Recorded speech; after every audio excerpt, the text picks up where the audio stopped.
by post of the week, I mean. Yep. Go ahead. I'll move my thing in time.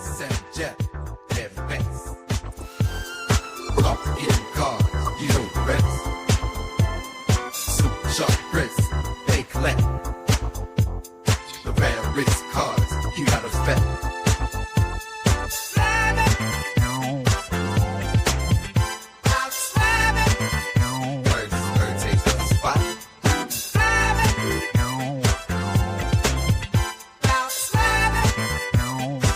SSP cards we've got.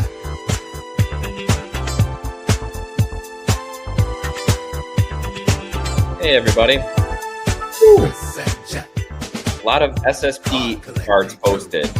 Sorry for the slight delay, but a lot of stuff on Instagram this week, Chris. Yes, it was a busy day. Whew. It's a long theme song, Jeff. I'm just letting it fade out slowly. I like that 70s vibe. Oh my goodness. Yeah, it's been a very busy day for us over here. So, yeah, sorry we are a little bit late getting to you. Where's the video? There we go. Okay. All right, we're here. Oh, good Lord. Oh, emophobic. Wars bell bottoms, hoping for that intro, and you got it. Yeah, we had a little funk to it. It's Game Day Sports Cards' new favorite song. Thanks everybody for joining us. Thank you. I bet that head comes with a free bowl of soup. Keep some movie quotes in mind for trivia tonight. That's right. We're jumping right to the holiday films. Go. Sorry, Jeff. Go ahead. Oh, I was going to say this is exactly why I wore this jersey today. It was announced today, Chris, that the Brewers are bringing their powder blue road uniforms back. Nice. So far, it looks just like the jersey. Sadly, they won't go full body powder blue, I don't think. But yeah, I'm excited about that. But I had to wear this in honor of maybe being the last year of gray road jerseys for the Brewers. SFO Sox fan hopes Jelly's not in trouble, Chris. Jelly's not in trouble. I am in a little bit of trouble. I gave myself a flat tire today, which really inconvenienced the entire family. But there's nothing a couple cocktails can't make better, Jeff. Always a couple cocktails. Seven Costanza is upset with us. We didn't reshare his SSP Thursday. Did you tag?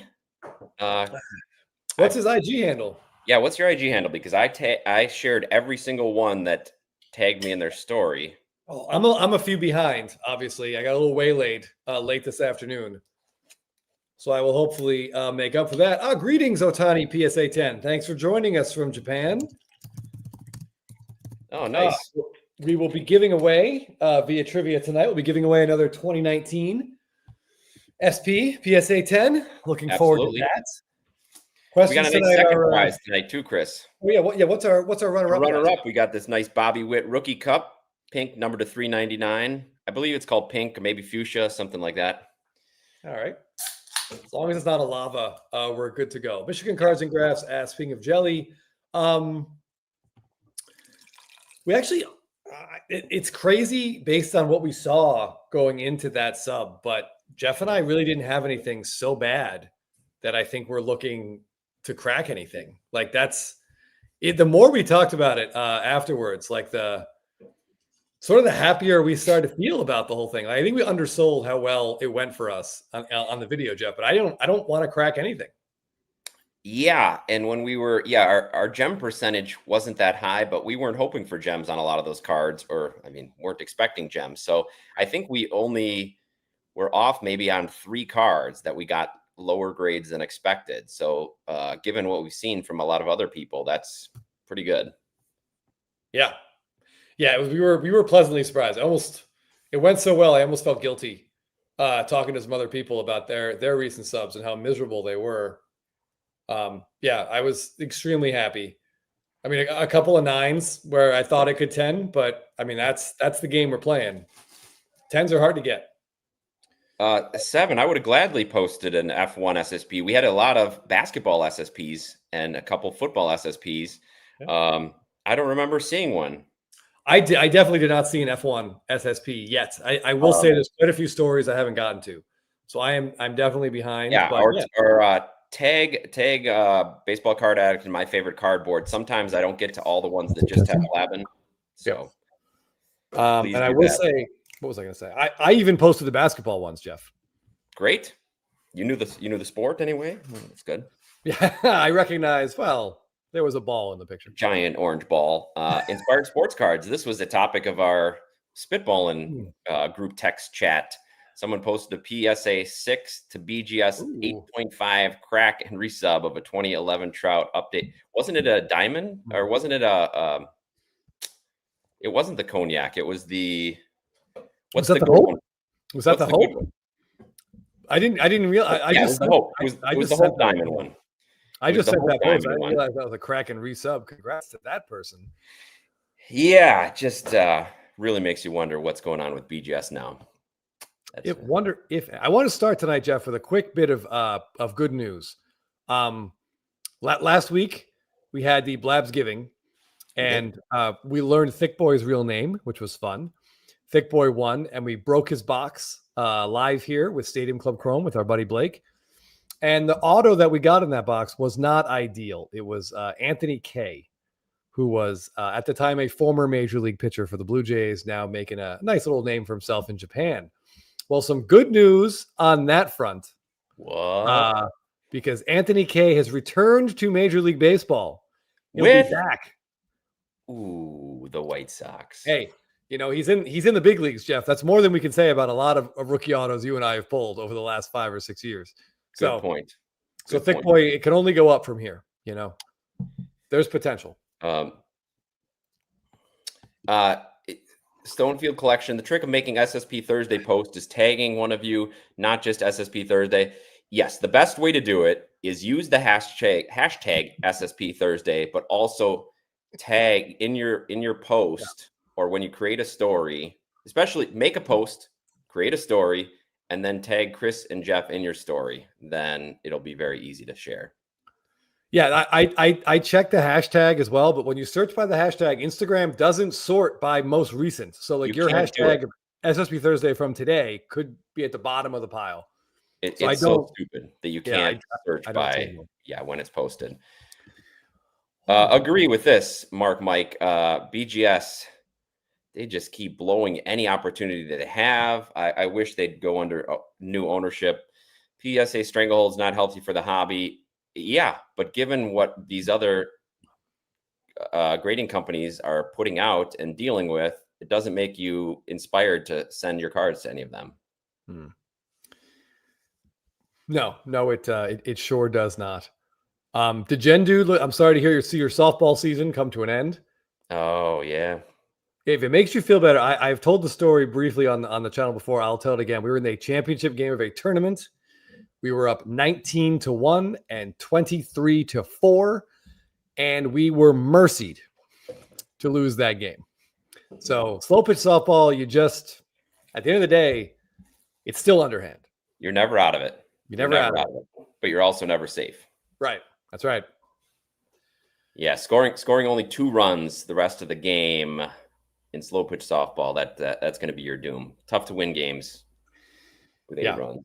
Yeah, it's just one of those things. The games, sometimes the game feels too short, and sometimes the game feels like it's just too long, and you can't quite finish the job. Okay, I need to do. He already feels better, so good news, Chris. All right, well there we go. Yep. Before we go any further, we do have to talk about Blabs Giving because in case you missed it, we did raise over $4,000 for St. Jude Children's Research Hospital, which is awesome. They were very appreciative of our donation. I posted a story about it earlier this week. So thanks to everybody who donated. It came together in about a week, Chris, I think, when we first heard the idea from Stadium Club Chrome. And Blake donated that box. We had a lot of other people giving donations, prize donations, and giving generously of their money. So well done, hobby. That was nice to have some positive news. Yeah. I think we talked about it last week. We were expecting or hoping to get close to like $2,000. 2K was like, let's cross that. We'll feel like we did something. So to get to 4, amazing. It gives us a high target to shoot for next year. So right. We'll return to Blabs Giving. Also on that front, there's a few people who have not yet claimed their Blabs Giving prizes. If you won one and have not heard from us or me, please check your messages. Also check your Venmo messages, because for some people, Venmo and PayPal was the only way I had to get a hold of you. Yeah. You need a couple email addresses to send out the email gift cards, and also a couple real addresses. So if you've not won yet, get in touch. If you've not gotten your prize yet. Thank you for this, Seven. Yes, Chris spent many nights this week putting together twas SSP Thursday video, and so thank you for all the nice comments that we received about that. That was a lot of fun.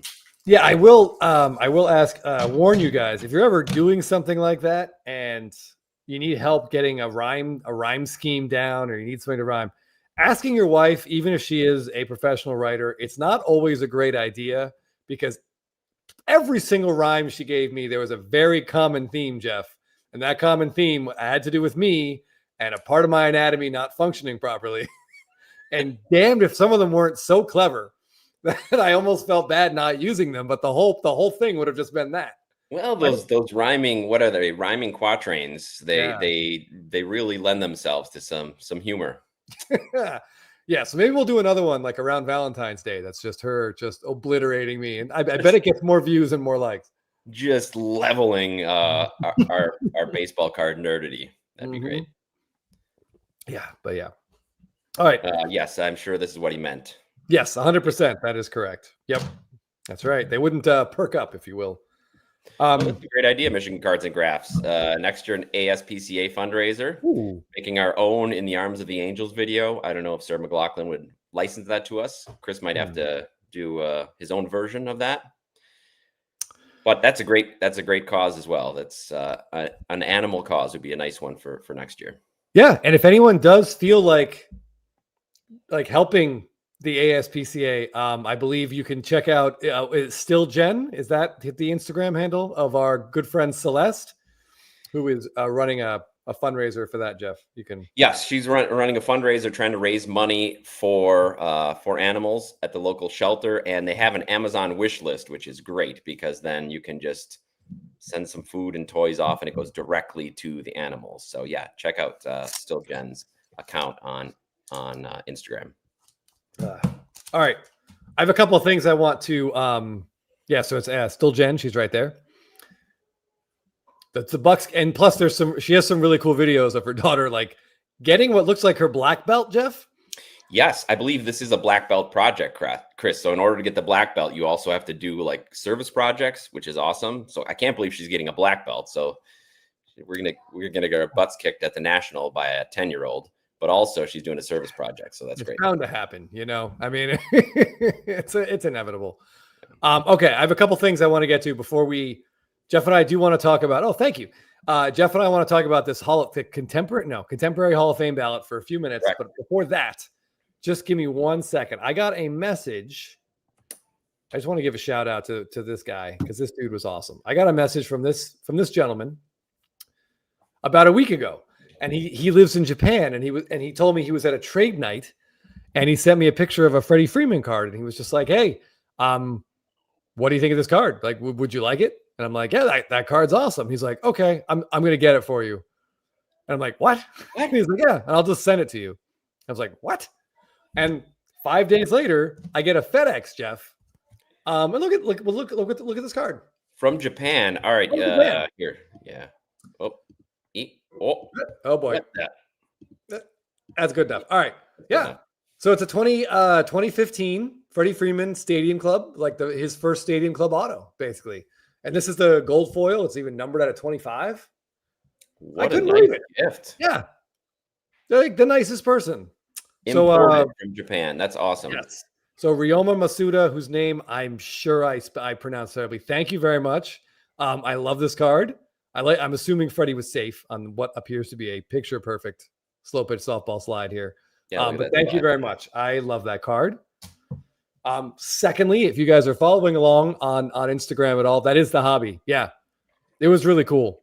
I was like, we can make a trade. He's like, we don't have to do that. Like, he's like, I like what you guys do. I like your show. I'll just send this. I was like, oh my God. Yeah. We'll see. What happens next? Here comes the request. Right? It's weird. Unrelated. We were broken into today, but I'm sure that's totally no.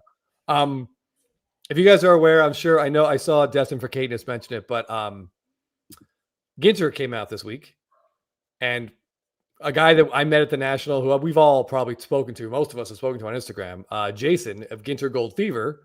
I think we talked about last week about how he has his own card. Yes. And he's still looking for an auto. But yeah, he sent me this cool little like drawing card that he made. So that's his own little silhouette there. Oh, that's sweet. Yeah. Yeah. It's pretty great.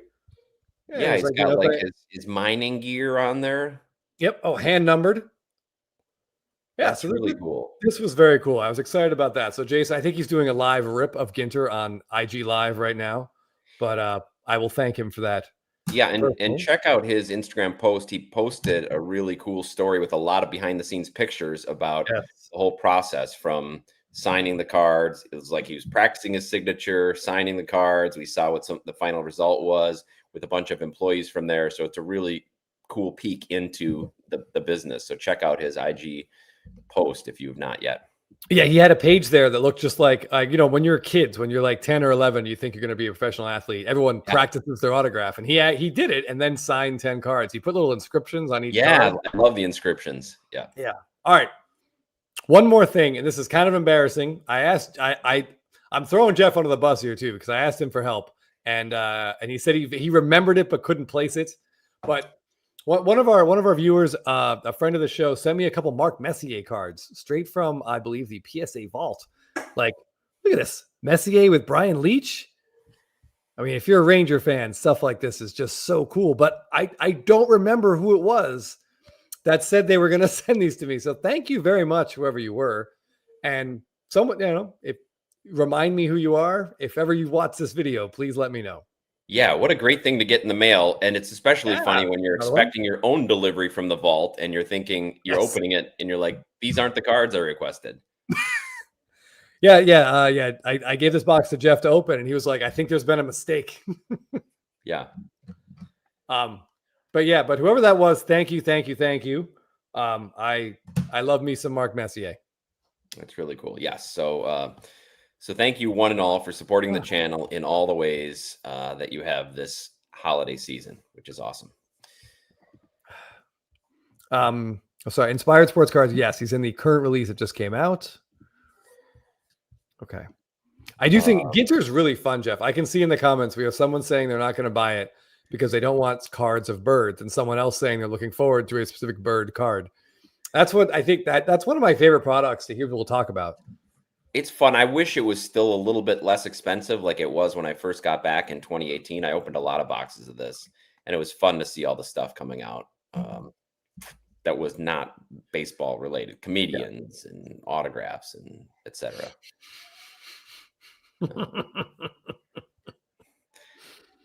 The game used Nest. Otani PSA 10. Thank you. All right, that's gonna thank you once again.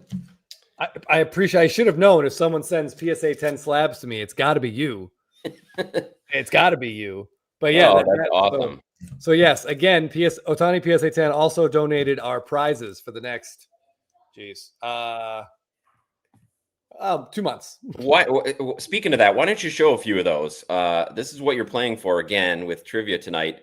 It's winner's choice, and we've got a lot of good options left. Yep. We got Corey Seager, Kyle Tucker, of course, Freddie Freeman. I just saw the Mike Trout. There he is. We got Mike Trout. Whew.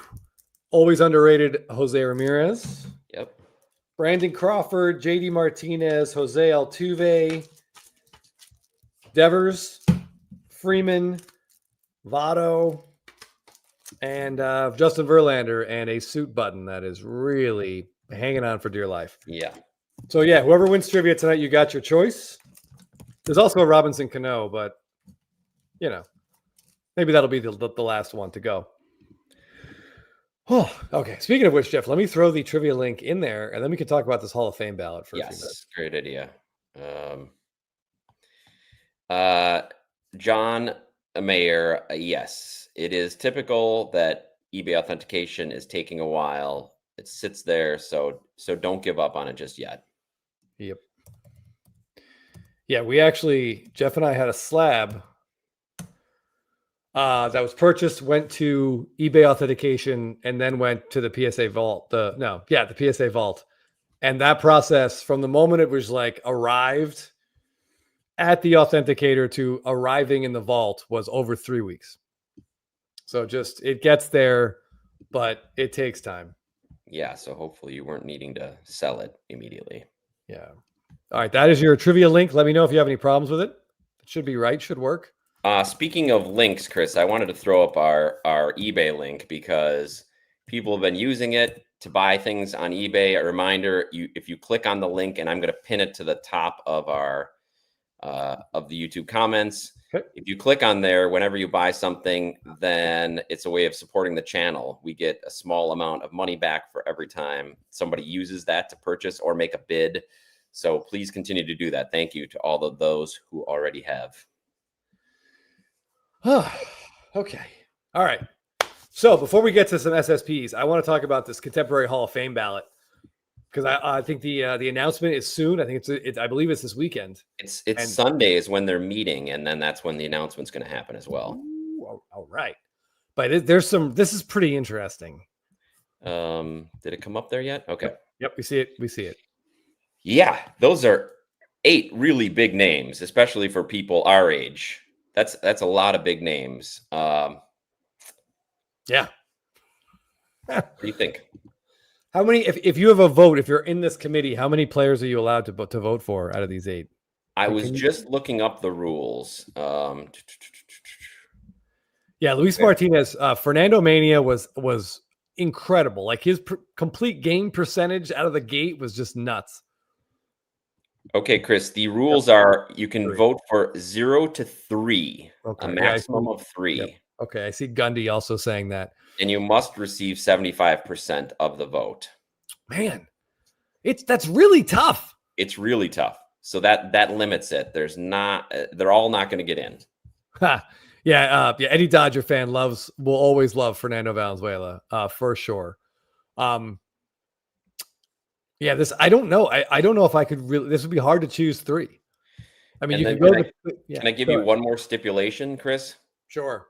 In 2025, starting in 2025, any candidate who does not receive votes from at least 5 of the 16 voters, so there's 16 voters. If you don't get 5 on there, you cannot be eligible for the next 3-year cycle. Okay, and if you go 2 straight sessions without being on the ballot, without getting 5 votes, you are gone forever. So it's going to be a pretty big, I don't know, referendum on the steroids guy. Yeah, I saw something on Instagram today, and I found myself doing something I've never done, which was agree with Alex Rodriguez. Oh boy. He said, in his mind, like, it's preposterous. He said it's hypocritical to keep out guys like Bonds and Clemens, but allow in the commissioner of the game at the time, who allowed all of this to go on right under his nose. So if that guy's in, then how are we punishing the players at this point? It's silly. Yeah, and even more than that, I just think that it's a fine line when you're trying to draw between somebody getting failing a public test or failing a private test. It gets hairy when you're looking at that. Some of the players that are already in. Yeah. So if you can only vote for 3 of these. Coin's making sense. I got Sheffield was definitely accused. Like he was working out with Bonds. He more or less admitted he used the same clean and clear. Was it clear and the clean and the clear? Yeah. Clean and the clear, yeah. But he was like, I didn't know what they were. Barry said it was fine. Blah blah blah. Thank you, Tomahawk. For anybody who was there, like Chris and I were, Mattingly was that good. The question is, was he that good long enough? And that's been his entire case for not making the Hall of Fame. You could say the same thing about Dale Murphy. Yep. Although Dale Murphy kind of just fizzled away, right? He kind of faded away slowly after his MVPs. Not necessarily injury related, but I don't know. 3 votes. Who you got? Man, this is tough. I'm just kind of clicking on some comments in here. I see it, Murphy, Mattingly, and Kent. Clemens, Don, and Murphy. It's weird. It's weird. I don't see at the game. Obviously, we're choosing for the game. We're choosing who we like, but I feel like if you vote for Clemens, you have to vote for Bonds. I feel like the two of them are intertwined. Right. You've got probably a top 1 or 2 pitcher and a top 1 or 2 hitter of all time, both being held out for the same reason. Yeah, and they played contemporaneously. So they did. Pitchers on steroids and hitters on steroids. Yeah, Dave's Braves cards. I don't. You didn't have to mention your bias. I think we all suspected it to be there. Mookie is also showing his bias. Chef, Kent, and Delgado passed my "Were you ever a Met?" test. Jeff Kent to me is crazy that he's not in. More home runs than any other second baseman. He's got an MVP. He's got huge counting stats. I don't get that one, Jeff. I don't really get that one either. I mean, I guess it was because he was such a jerk and played in such a high offensive era that he got dwarfed, but he was playing second base where not a lot of big offense was going. No. I mean, sure, he fell off his truck, but I mean, I don't. Who cares? I mean, Jay Urseth, Bonds goes and there's a landslide. You're right. That's the referendum, right? Yeah, so MLB Network had a little special about this, and they were talking about it, and they looked at that. So I don't ask me who the names were because I don't remember, but they had the committee that's up there, and they were going through, and a lot of the people on the committee had personal ties to Don Mattingly. And one of the guys on the MLB panel was like, "Sure, maybe it was Steve Phillips. I forget. It was like, it sure looks like this committee was put together in the hopes that Mattingly was going to get into the Hall of Fame." So I mean, we'll see what happens. I don't, if I had to pick 3 of these guys, it's tough. Yeah. Ohtani PSA 10, I'm right there with you. Yeah, that would be my vote, Ohtani PSA 10, because I think those were the 3 players that had the most impact on baseball. Sure, Fernando Mania did it at the beginning, and like we said, Jeff Kent was an amazing second baseman. Delgado probably doesn't get as much respect as he deserves, especially coming up as a catcher, right? Delgado came up as a catcher. Yep. So did Dale Murphy. Yeah. So yeah, I would go those 3. Don Mattingly was my favorite player growing up, and if you would have told me in 1986 that he was not going to be in the Hall of Fame, I wouldn't have believed you. But the truth is, his career was shortened by those back injuries, and he didn't get a lot of postseason moments, Chris, either. No, but he had one postseason series, right, in 1995, and he had a hell of a series against Seattle too. Sure did. If he just could have come back for the next year, even if he just DH'd, like platoon DH'd. All right, so I don't know. I think if I'm picking 3 guys, I'm probably going Bonds, Clemens. I think I go Bonds, Clemens, Kent. I get that. Yes, just talking about this list, LKS. Yeah. Yes, McGuire and Sosa were huge for the game, absolutely. Yeah. But just speaking about the guys on the list, I mean, of course, 80s fans can't go wrong with Fernando, Dale Murphy, and Don Mattingly. Though they were very representative of that decade. I don't think there's a wrong group of 3 from this list. If any of these guys make it, I'll be very happy for them, and I think the Hall of Fame is better for them for having them. Agreed.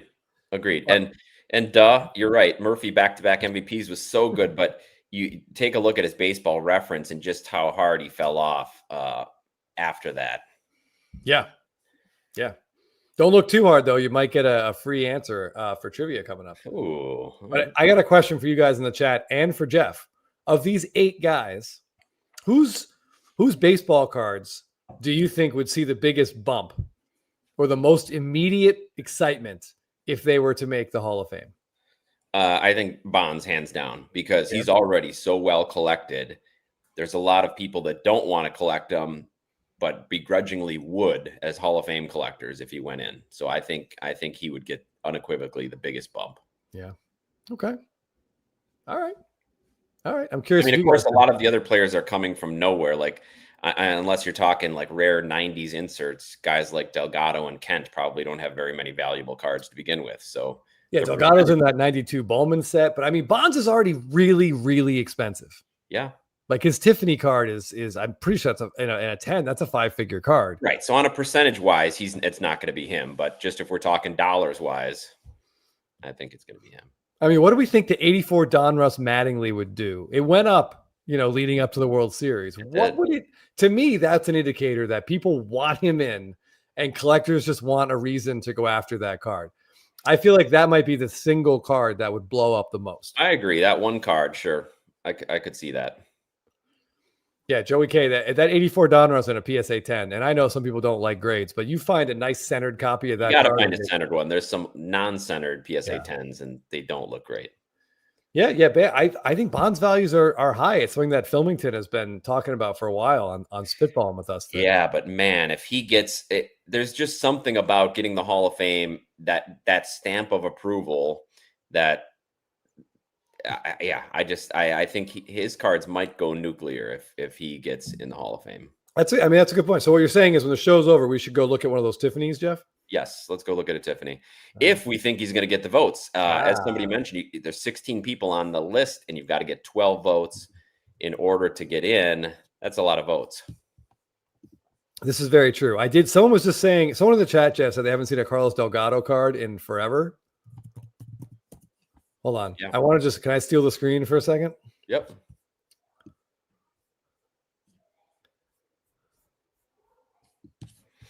Here's a Carlos Delgado Stadium Club auto. I believe this is 2022.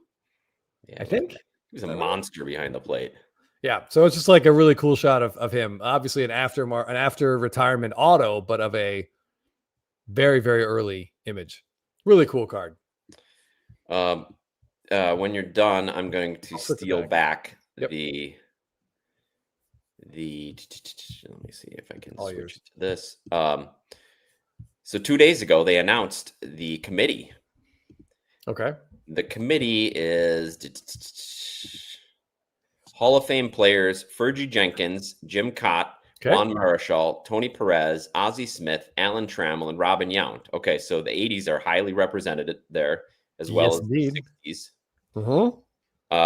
Owners Mark Ignacio of the Brewers and Artie Marino of the Los Angeles Angels are in the committee that gathers, joined by former Major League general managers Kim Ng, Doug Melvin, Tony Reagans, and Terry Ryan, and media members Tyler Kepner and Jason Stark, and historian Steve Hurt. Okay. All chair Jane Forbes will be the non-voting chair of the committee. So those are the people that are going to vote. You need to get 12 of those votes. You need to get 5 to stay on the ballot. So with that, a couple of 80s guys there, including my guy Robin Yount, I feel like the 80s guys have a good chance of getting votes. I think so too. Like that thing I was talking about, like the guy in LB Network thought it was lined up for Mattingly. It might be really lined up for Murphy as well, because Murphy came up right after Yount. Yeah, emophobic. That's a hell of a question. I just don't know. They both won MVPs in 1982. Yeah. Okay, LKS is doing some math for us. Great. Possible that all 8 players get at least 5 votes, but assuming that doesn't happen, who will you be the most upset about not getting 5 votes? All right, so who going off the ballot would be most upsetting? I mean, I feel like Bonds going off the ballot would just be like an embarrassment. Honestly, just an embarrassment. It would be. It's funny. There were people talking about this. It would be wild to get. Yeah, she's not on the ballot. She has a vote. No, she's voting though, so she's got a pretty important task here. She does. Least upsetting: Fernando or Kent, Delgado or Fernando. Yeah, I don't know if Bonds doesn't get 5 votes this time. What does that mean? I would say the 4 on the right are the 4 that I would care less about not getting a vote. I want the 4 on the left to stay on the ballot most, if that makes sense. Despite me saying I would have voted for Kent. I want to see if Mattingly and Murphy don't get in, I want them to stay on this ballot and hopefully, get closer next time. Yeah, you wonder what sort of behind the scenes machinations are going on. Like, are these committee members talking? They're at the owners' meeting, so are they making a play to decide who's going to vote for who? Or are they lobbying for their guys? It's going to be interesting to see. I did see someone say in the chat, Jeff, Carlos Delgado was the weakest, and There's an argument to be made for that, yes. But here are Carlos Delgado's career stats: 473 home runs and 1,512 RBIs. And when you add in the 14 steals, Jeff, 14. it really feels like, he belongs in. The power numbers are great, 138 OPS plus. What hurts him is his WAR because he DH'd a bunch, but Chris, can you share that? I can. Give me a Do I have second. to, Where here. am I? Here? There we go. I can make that bigger. Hold on. So 44.4 WAR. Yeah, 138 OPS plus. Yeah, I mean, this is a huge. This guy was an absolute beast. It just happened that he was a beast at a time when there were so many other huge hitters.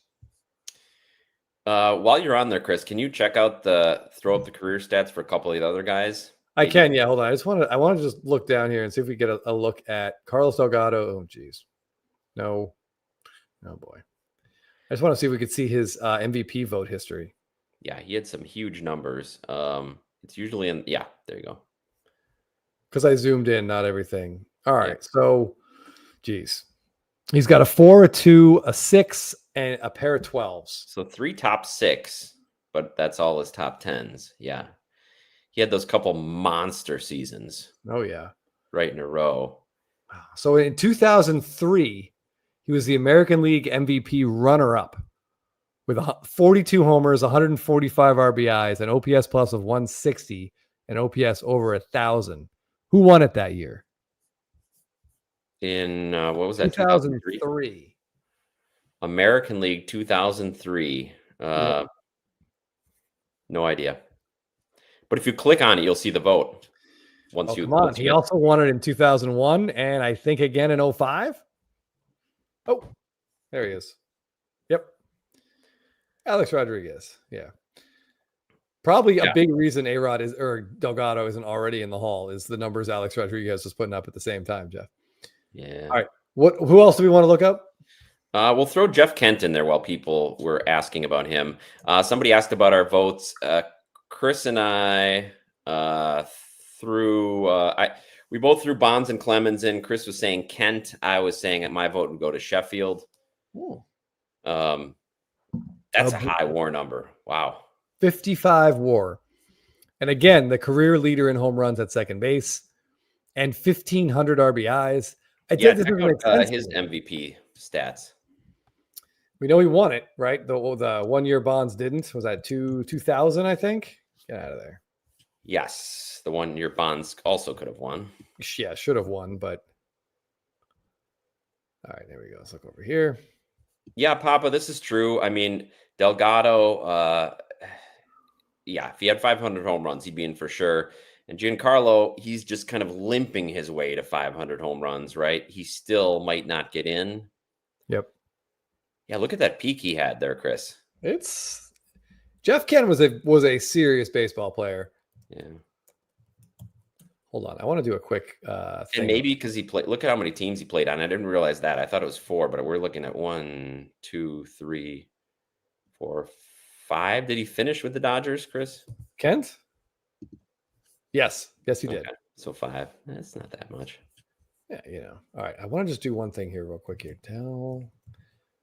This is going to upset some people for sure, but let me see if I can. Hey, Mookie, this is a great idea. Should we pick? So everybody, throw your 3 votes in here, and then we'll just pick a random selection of 16 and see who gets the votes, Chris. Yeah, all right. So while we're looking at this, put your 3 in, and then we'll get them. Oh yeah, give me a second. I got to find this. I'm determined to figure out how to, I've done this, but where is it? I don't know how closely Jeff Kent was linked to steroids when he played. Certainly not as close as somebody like Bagwell. Kenny Lofton, yeah, that's another whole discussion. M. Parsons, pull up the wheel.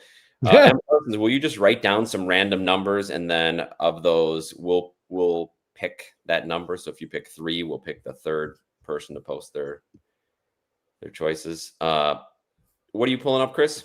I just wanted to pull up a comparison of Delgado and Fred McGriff.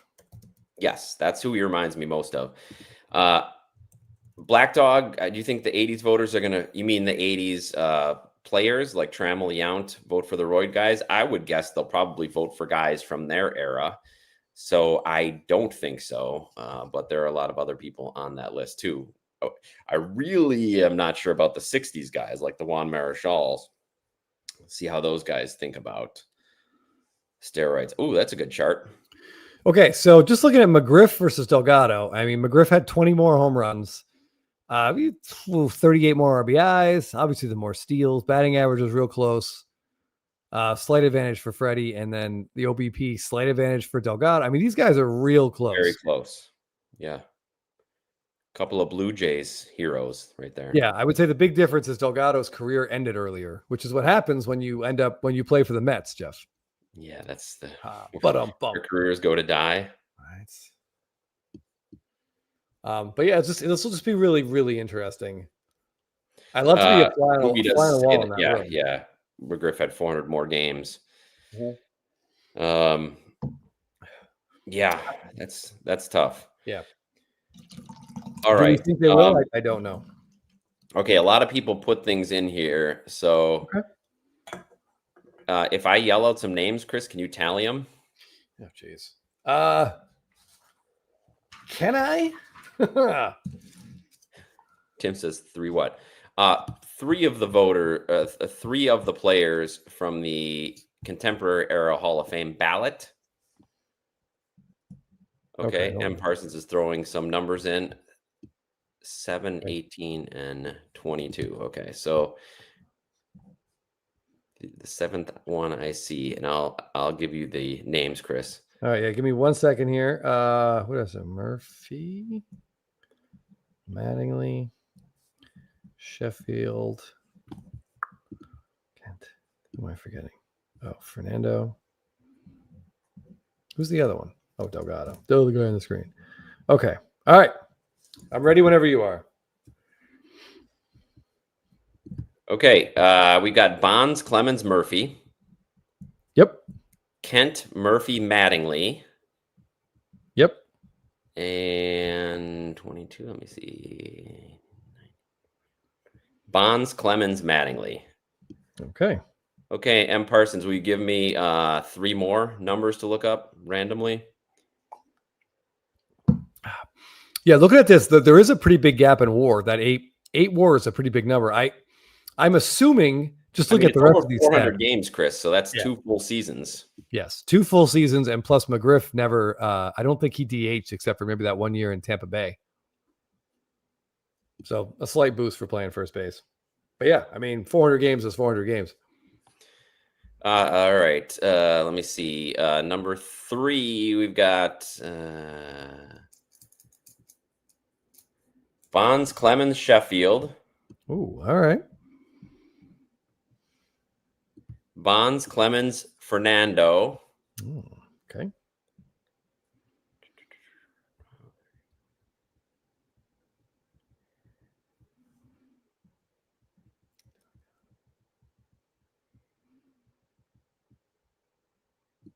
Mattingly and Murphy. We're only getting 2 votes. Okay. For that one. All right. How many votes are we up to? Is that 6? Yes, that's 6. All right. This is exhausting. Let me just pick a couple other ones here All to right. get it. Bonds, Clemens, Mattingly. Kent, Sheffield, Mattingly. Mattingly, Murphy, and Kent. Bonds, Clemens, Murphy.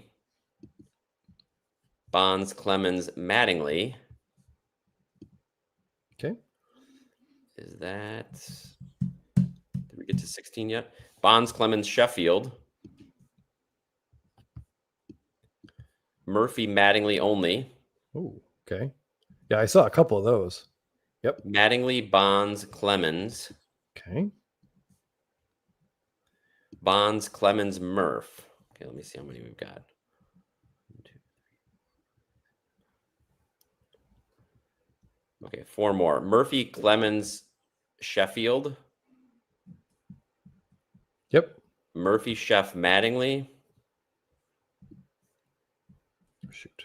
I'm repeating some because some have the same ones. I'm marking them, Joey, on here. Not a lot of Delgado votes. Yeah, if anybody else wants to get their votes in, let's see if there any I missed. Delgado, Kent, Murphy. Don M, Dale M, and Fernando. What was the first? Don Mattingly, Oh. Dale Murphy, and Fernando. Okay. Okay, so let me see. I got 1, 2, 3, 4, 5, 6, 7, 8, 9, 10, 11, 12, 13, 14, 15, 16 stars exactly. Okay.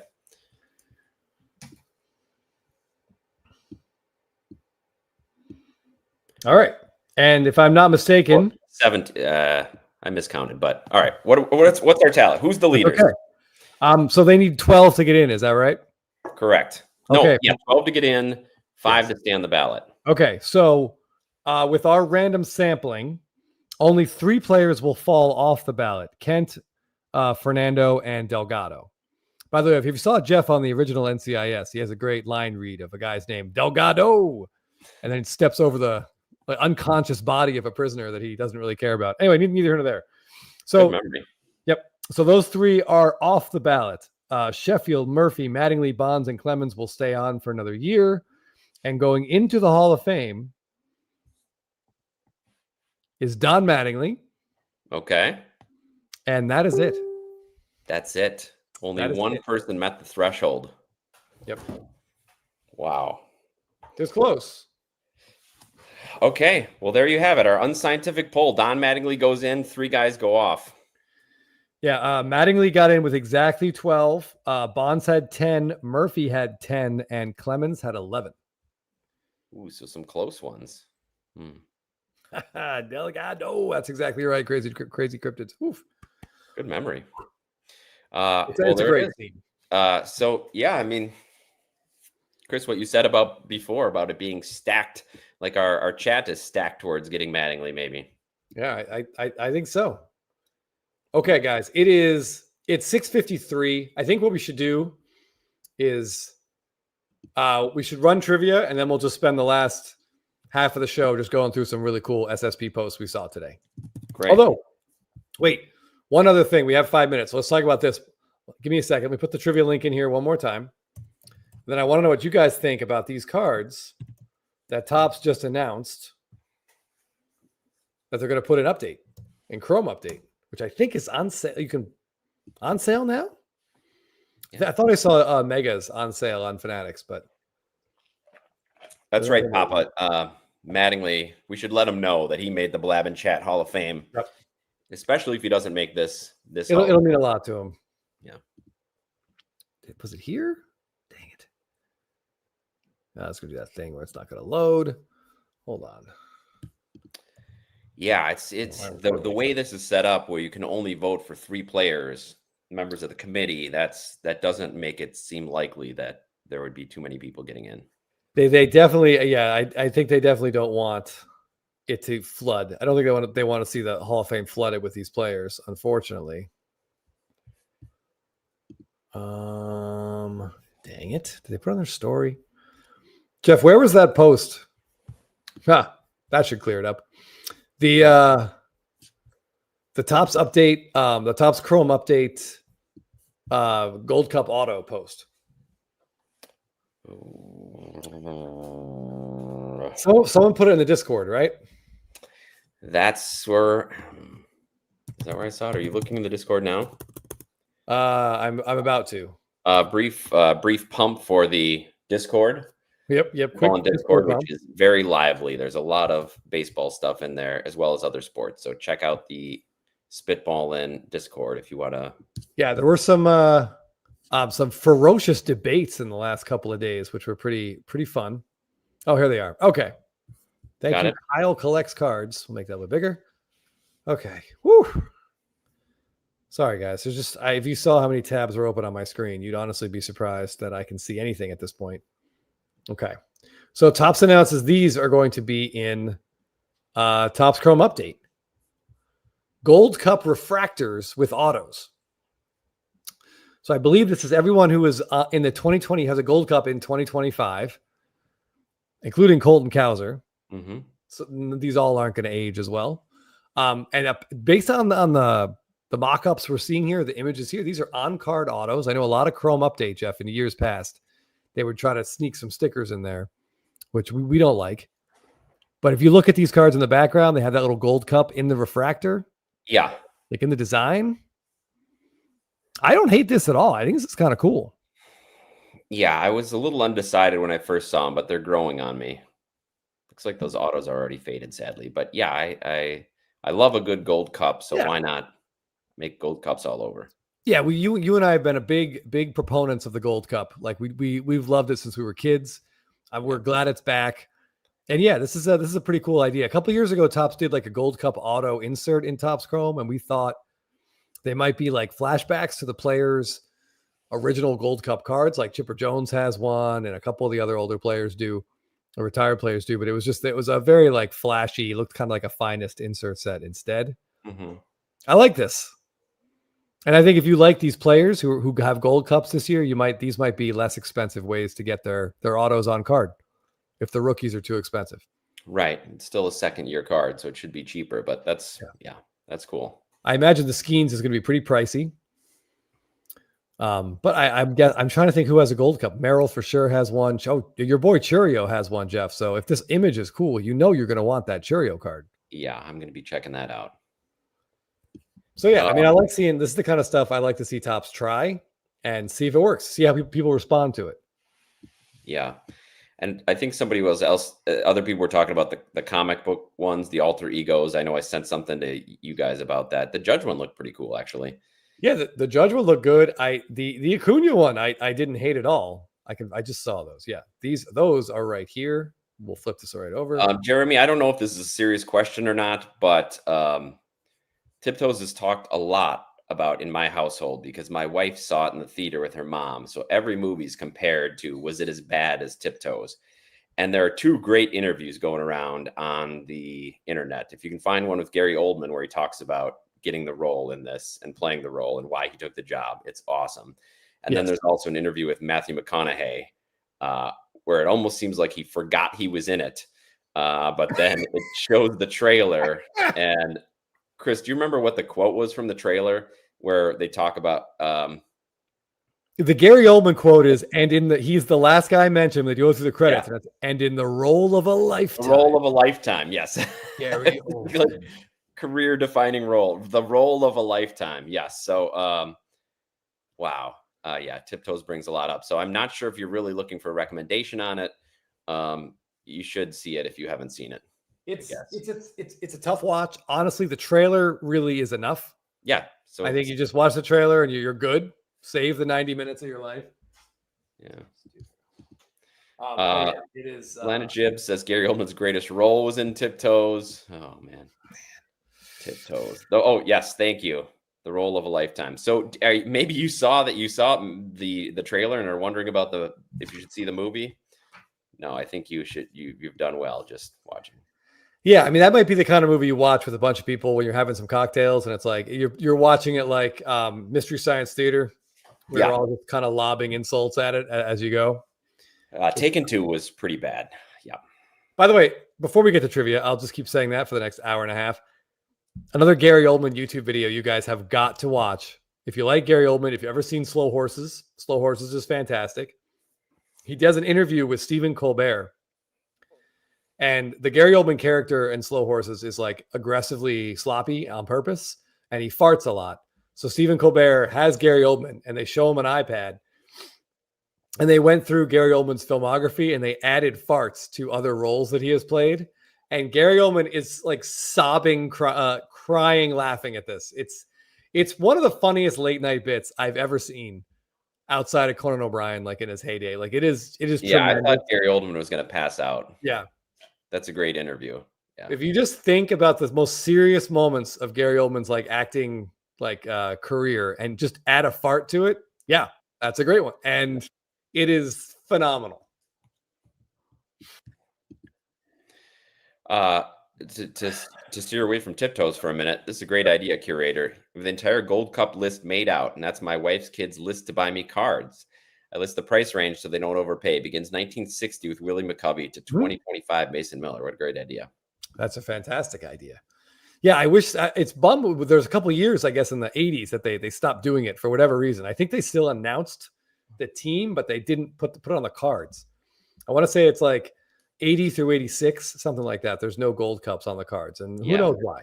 Which was sad. Yeah. So JG says the autos for Cowser, Colt Keith, Churio, Bush, Wynn, and Langford. The others only have a base non-auto variation.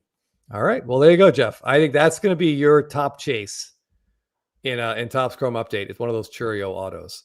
Speaking of images, somebody asked Chris about your image, your Freeman image, but that's part of the thing. You don't know, right? You don't know what your redemption Freeman. Well, yeah, it'll be it's the image. The base image, isn't it?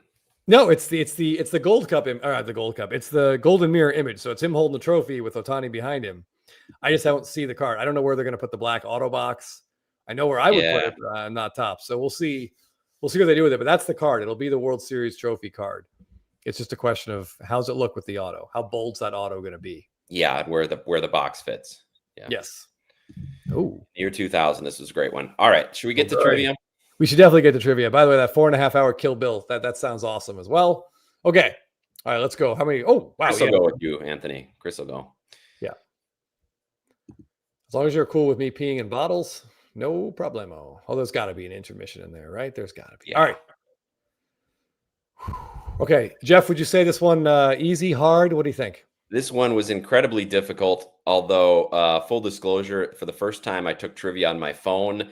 I don't know how some of you guys do it on your phone. My old eyes could not tell who was on a particular card image. So I would recommend doing it on a computer if you can. Curator 1979. Okay, gotcha. Okay, so here we go. All right.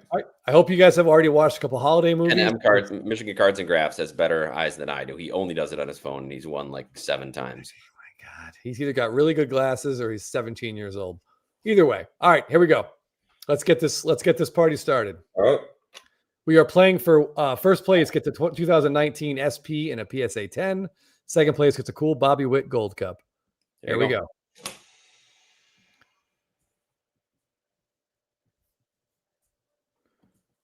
Speaking of peeing in a bottle. Here we go. Which player has rookie cards in 2019? Kyle Schwarber, Kyle Tucker, Kyle Hendricks, or Kyle Seager?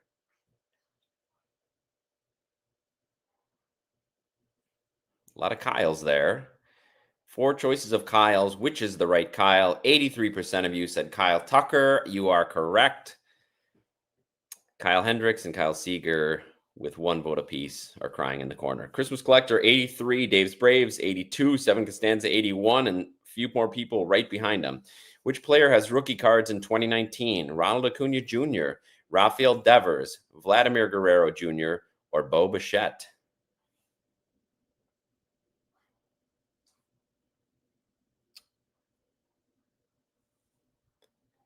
Okay, a little spread out here. 37% of you, or 37 people, went with Vladdy Jr., and you are correct. Christmas Collector and Nate the Great are just ahead of Benor 14. Ooh. Which player has rookie cards in 2019? Luis Robert, Eloy Jimenez, Yordan Alvarez, or Jose Abreu?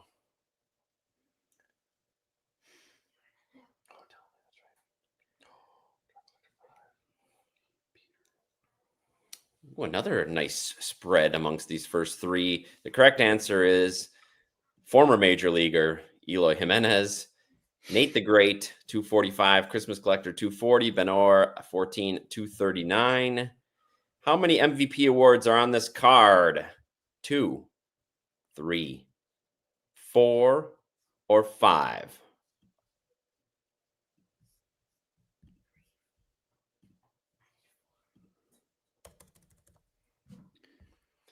Ooh, change at the last minute. 35 people went with 4. The correct answer is 3.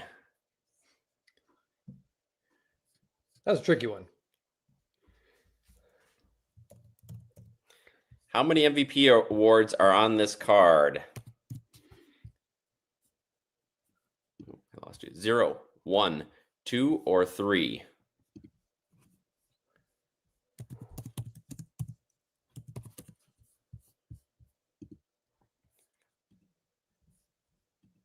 right. The correct answer is 0. 0. None for Longo and Ortiz. Crazy Cryptids and Clean Cards 5. A lot of C's atop the chart at 359. Tom Seaver finished his career with which team? The Mets, the Reds, the White Sox, or the Red Sox? Things are going to get a little trickier from here on out. Yes, he's well known for being with a couple of those. Chris, on these, when I first looked at, I was just trying to remember their 86 and 87 traded cards. 11% of you went with the Red Sox. He has a crazy airbrushed Red Sox hat on his card.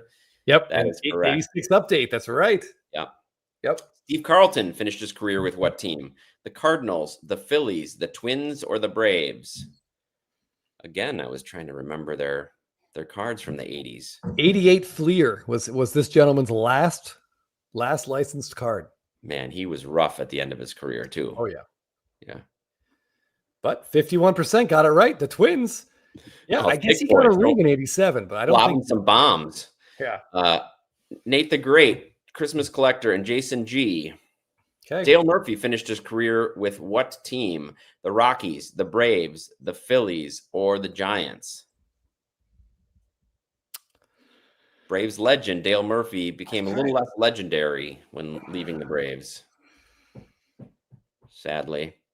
39% of you went with Scotty B's favorite team, the Colorado Rockies. Good job. Hopefully he did not hit 50 home runs at Coors. Christmas Collector and Clean Cards 5 stay on top with some amazing scores. Jason G right behind him. Andrew Jones finished his career on what team?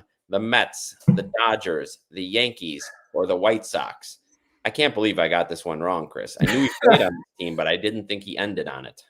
I actually forgot that he finished on this team as well. I was looking him up and I was like, oh wow.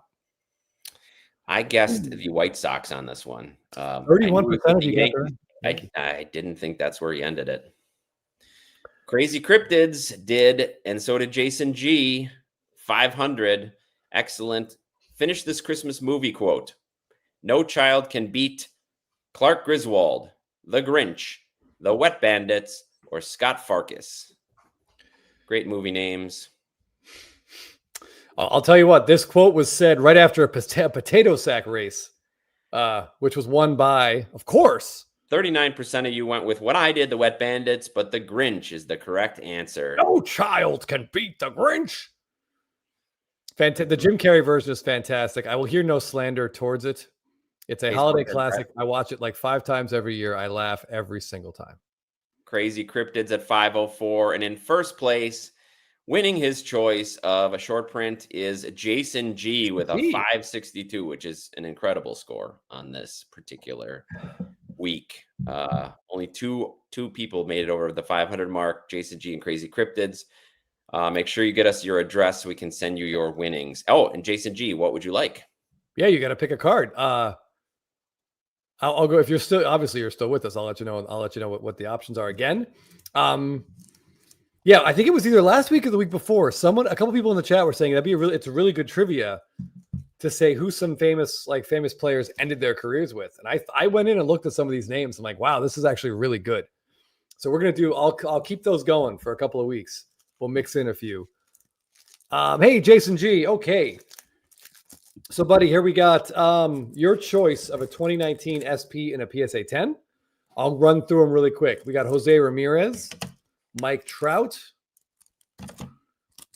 Justin Verlander, Joey Votto, who again looks like he's singing a cappella at Disneyland.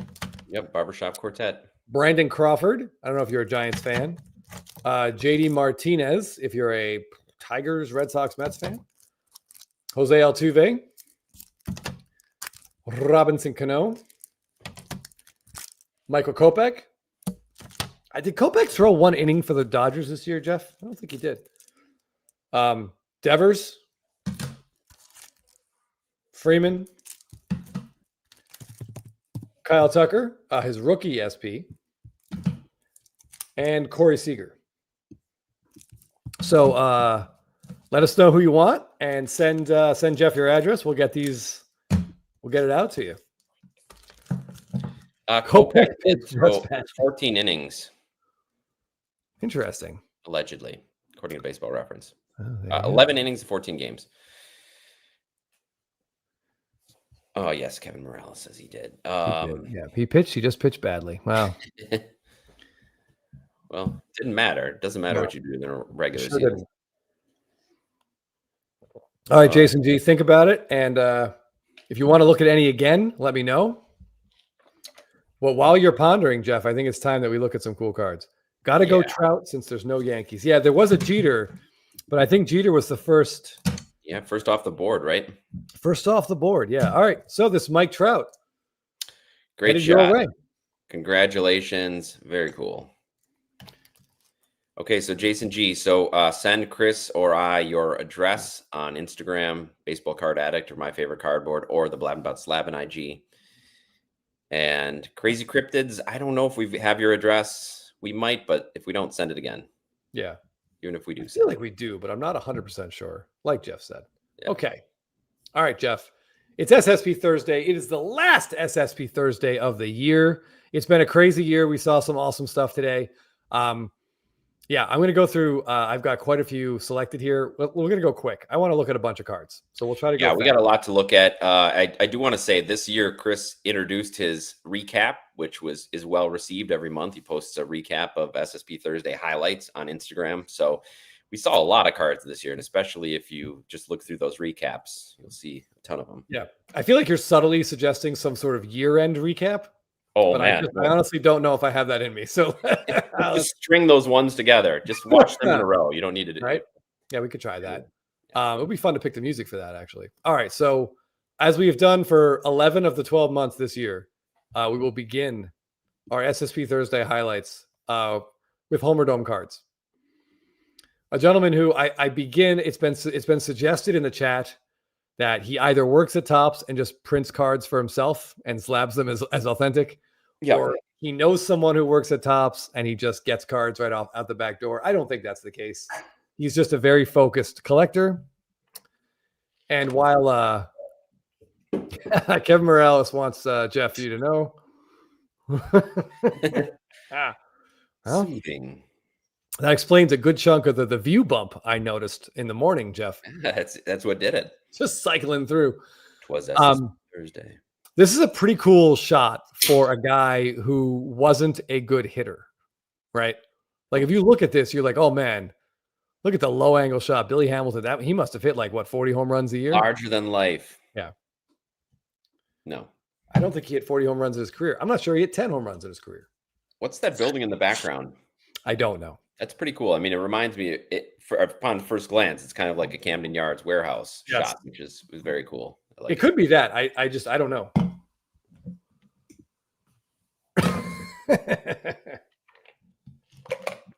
It could have been. I was out of rhymes. The last hour would have just been my wife's mockery of me. And there's no way Jeff could read that with a straight face. It would have taken 100 takes. And here's us he is throwing us. Yeah, it's like he mixes in these lower. I think maybe he even damages them himself. Right, just so we never went on them. Yeah. Crazy Cryptids, it does sort of have a sniper kind of like 24 career dingers. All right, less than 40. I don't think that's Wrigley. No. But this is a very cool card of a player who I wonder, Jeff, how much of his popularity is due to fantasy baseball? All of it? I mean, he was a category winner for a few years. Yeah. No one else was running at all. He was going in like the third round and literally contributing in one category. Yeah. It was crazy. But winning that category for you pretty much. Yes, winning that category. And Roto especially, he had some serious value. Cupid 901 catching his first live show tonight. Thanks for joining us. Thanks, Cupid. Wow, 326 career steals. And Delgado had 14. Yeah, that's like how many Delgados? It's like 30 Delgados, 30 Delgado careers. I like this idea of mission cards and graphs. We'll workshop this. Maybe one month we'll have a special, or we could do maybe a different Thursday. Have everybody post their favorite black parallels. Rest in peace. Yeah, we did the what was it called? Flagship Black Friday. Yeah.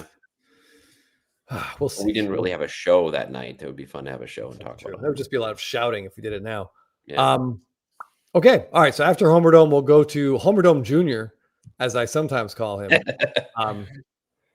But really, it's short print a day. It's our good buddy Jake who posts these 2 Machado cards. The combined pop on these 2 cards is 6, and Jake has them both. Yeah, I'd say it's pretty safe to say he's probably the only one that has them both, considering one is a pop 2. Yeah. Yeah. Yeah. What are the odds the other holder also has the? I'm just seeing Kevin Morales' comment now. That's why Tops is like, wait a minute, I don't remember making that. Oh wow. All right. It was also in 400 games, I believe they played. Right. In those, it was like 11 inning games back then. Yeah. Crazy Crypt is a Dynamite Simpsons reference right here. It did not go unnoticed. Don't worry. Yeah, Joey K. That's about a Ricky Henderson. That's at the All-Star break. Yep, Jorge, Manny the GOAT.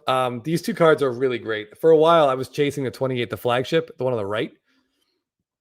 I just love the color on it, like orange dirt, the green grass, the white jersey. The handout matched everyone else's that has an SSP that year, but I could never find one that didn't have that top right corner dinged. But as always, Jake beat me to it. So good job, Jake. Is Jake sponsored by P? Oh, sorry. You go ahead, Jeff.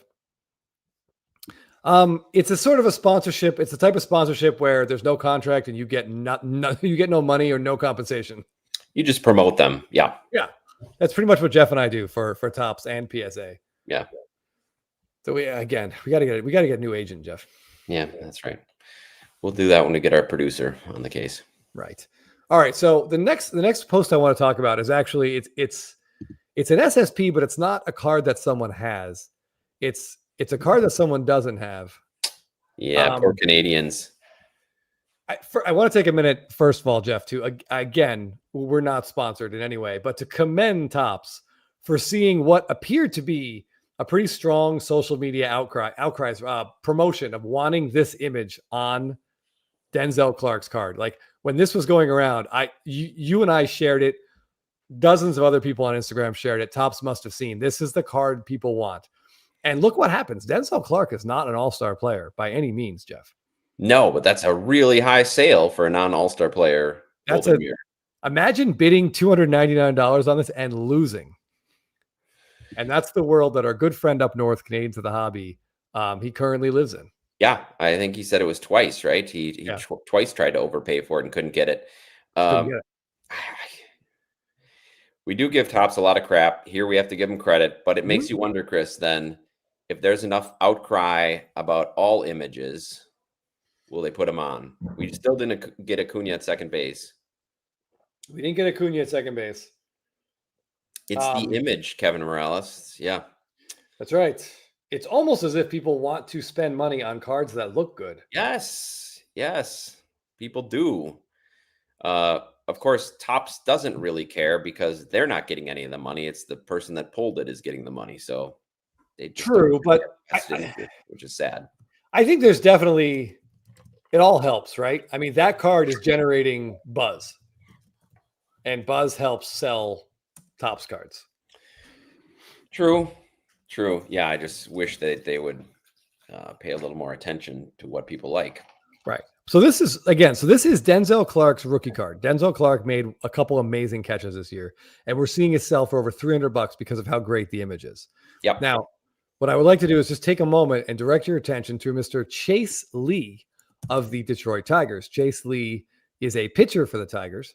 I don't know how much he pitched this year, but he has rookie cards also in update, which means he has a Golden Mirror SSP. Imagine being Chase Lee, Jeff. Okay. And seeing, oh my God, I get my first Tops rookie card. I've done it. I have a Tops rookie card. And not only will there be parallels, but I get this special card that's going to be me with a different image, a special shot of maybe making my major league debut. Maybe I'm throwing a pitch. I'm striking someone out. Maybe it's me and Tarek Skubal. He sees this Denzel Clark card and he thinks, oh my God, like this is going to be the card that I show people and say, I made it, Jeff. I made it in Major League Baseball. Look how cool my rookie card is. And Tops gives him this card. It's possible that I have oversold it. College walk-on after converting to sidearm to be different enough to get on the team. Thanks, Michigan Cards Grass. Oh, so sidearm, a nice picture of him throwing sidearm. He's just going through airport security or what? What's going on there? I mean, there's nothing about this that would make me think that there's nothing about this image that has anything to do with Major League Baseball. Like, he looks like a nerd who just landed somewhere in the Caribbean for the first time, and he's never He's put got sunscreen on sunglasses his ready. body. He's ready to get an incredible sunburn and spend the next 3 days in his hotel room. Okay, so just for some context, Chase Lee, actually, he was 4-1. Nice. Whip of 1.09, not bad. 36 strikeouts in 37 innings. All right, Okay, so we may not have heard the last of him, Jeff. No, he was decent. And meanwhile, Denzel Clark had an OPS plus of 78, 230 hitter. Not much to write home about, but man, he had that catch. And it was a great image. Put it on there. I'm going to do what Chase Lee is doing as soon as he saw that card.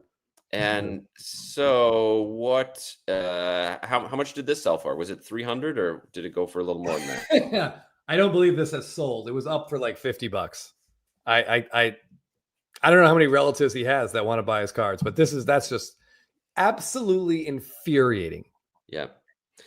Not sure if I can put Chase Lee in a crowd of 2. Yeah. I mean, let's be honest. How many of us know whether or not this is Chase Lee? Right. We don't know. This could be like the Miguel Cabrera first Bowman, where it's not even him. Yeah, Tops. Oh, we don't have a photo. Quick, go to the airport. He's going to Puerto Rico. Yeah, like yeah, someone go get one. I'm surprised there isn't like a line for the Polaroid like on the bottom of this. Like they're just I have a million questions and there'll be no answers that are satisfactory. So Chase Lee's mom did buy one. Okay, $100. so one sold for 100, but I gotta say, yeah, this is worse than the podium card. At least the podium, he is wearing a baseball jersey, and we know it's definitely him. I just don't. Chase card, if I've ever seen one. Oh. Yeah, this is a grown-up Frankie Muniz. Yeah, I mean, this is bad. I don't understand the mentality. Johnny Ray of our time. Could be. Watch. Wow. Not be Chase Lee, and Chase Lee turned out to be a Hall of Famer. What a deep base. That Jeff is the best case scenario for this card. Yep. Yeah, Chase Lee goes 25-4 next year with like a sub-2 ERA, steals the Cy Young from Skubal, and this isn't him on the card. This becomes like a $500 card overnight. Curator, no, I don't think anyone knows what Chase Lee looks like. I don't know. Yeah. Oh boy. Anthony says Libby Dunn's sister said, "Ooh, who's that one? Doesn't have a mustache." Yes, and Parsons, good point. He could turn out to be a serial killer. That would bump the value up here. Yeah, I don't know. The more I look at this picture, and I apologize, Chase Lee, for even saying this, but this looks like exactly what about 30% or 40% of the people who are walking through the terminal in Thailand. This is what they look like, Jeff. And appropriate with Kevin Morales with his tagline, "Catching flights, not feelings." Yeah. I mean, yeah, there's nothing in his backpack but like candy and comic books. It's just Dexter going to Alaska. Oh boy. Anyway, so this is that is the two different ends of the SSP spectrum that we see. An absolutely incredible shot. By the way, I chuckle when I see the Angels A in this Denzel Clark because almost could stand for something else. But all right, let's be mature. Let's just move on. Crazy Cryptids was here, Jeff, and I really enjoyed this card he posted earlier this week. Trying to get ahead of the SSP Thursday curve. Yeah, very reminiscent of an Upper Deck card. Yes, and I love that about this. I feel like I looked on his page. I didn't see a post with both of them, although I'm looking at it right now. Did I just not hit that arrow? No. But yeah, for those of you not familiar with 1989 Upper Deck, outside of the Griffey, in the high number series, there is a cool shot of Nolan Ryan throwing a football, which drove the hobby bananas back in the day. It was a very cool card. For a base card, it was like extremely popular. Still is. Yeah. But this is a nice little callback to it. Hold on. Yep. Kevin Morales. Yeah, probably. Boarding flight. Ooh, mellow cards. Off the top of my head, I can't think of it. Jeff, could you look that one up? Yep, I'm gonna look it up right now. All right, you look that up while I go to the next card. But yeah, there's a really cool Soto in 2025. I think it's in Series 2. His first Mets Golden Mirror. He's catching a football. So those two cards together would look kind of cool. I think Longoria's got thrown a football, an SSP in 1 year, but very cool to see. All right. Next up, these are in absolutely no order. Like I said, I was a little bit late getting these together. Rhymes with Roof posted these, his little Griffey run here, I think a day or two early, but this 2019 Stadium Club is so good.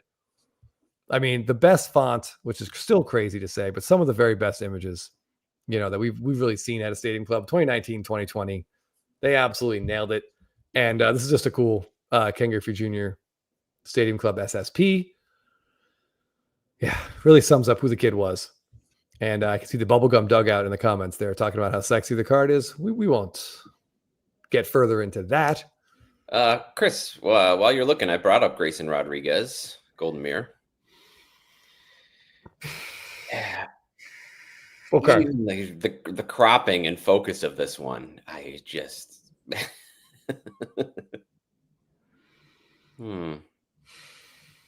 yeah. Honestly, Jeff, both images on this card are horrible. Yes. Yeah. Even the one on the bottom looks like they're blasting him right in the face with a flashlight. This is a horrific baseball card. It is absolutely awful. Kind of looks like Mark Sanchez there. It does look like his legs, doesn't it? Now, yeah, it's not just the wrinkly shirt. Man, you can go for the purple color match. I don't think they made parallels, sad to say. No, I mean, oof, boy. I mean, what do you throw? 50 innings since this photo was taken? But no. Maybe that's why. Okay. There's no defense for this image being on a card. None. But it reminds me of 92 Bowman a little bit. And I think we may have talked about that card maybe when it came out 2 years ago and kind of compared it to that 92 Bowman set, which is a lot of street clothes, like Cliff Floyd dunking a ball in what looks like jammed shorts. Yeah, but at least in there, they're posing too. Like Mariano's leaning against a doorway or whatever have you. This is just a candid shot of him in street clothes. I mean, it looks like he's waiting to get into a baseball card show. Yeah. Hope you wore deodorant. Yeah. Yes, inspired sports cards. 92 Bowman is epic. The Chipper Jones. Yes. The Chipper Jones with the shorts and the button down. All those shorts. Yeah. The fashion choices on there. That's a very great time capsule. Yes, exactly. Because it's the 90s, Jeff. They just get away with it. We're like, oh, look at the 90s. What a great, crazy time. That was 2023. There's no excuse for that Grayson Rodriguez card. None whatsoever. No, there's a million images of him. Yeah. I mean, come on. That's terrible. I'd love the two Michigan Cards and Graphs. I'd love an insert set poking fun or nodding to them, like put current players in either 90s clothes or contemporary clothes and pose in the same way. That'd be all.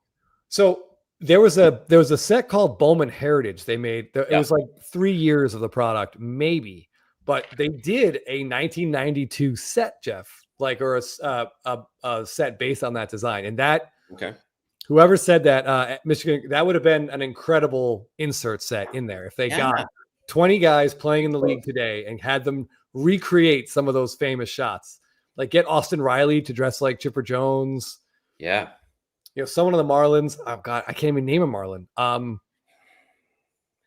just put Derek Jeter in the con. Yeah, I can't even name a Marlin. Someone of the Marlins dunking a ball like Cliff Floyd was. A Yankee pitcher dressed like Rivera. I mean, they could have made that set. I think they still could do that. They could put those. Yeah, they should. They could do it and throw it in anything. Yeah, throw it in anything. That would be a really, really funny idea, and people would love it. The players would probably really get a kick on. Kyle Stauer. There we go. All right, I could not think of a Marlin player. Stowers. I mean, if you put Alcantara in there, Jeff, he might not be on the team by the time the set comes out. You're right. He could probably dunk too. HB Cards calling out 91 Pro Line NFL. There was a lot of Zubaz on that that particular set. Isn't that the year that has Bill Belichick on the Browns?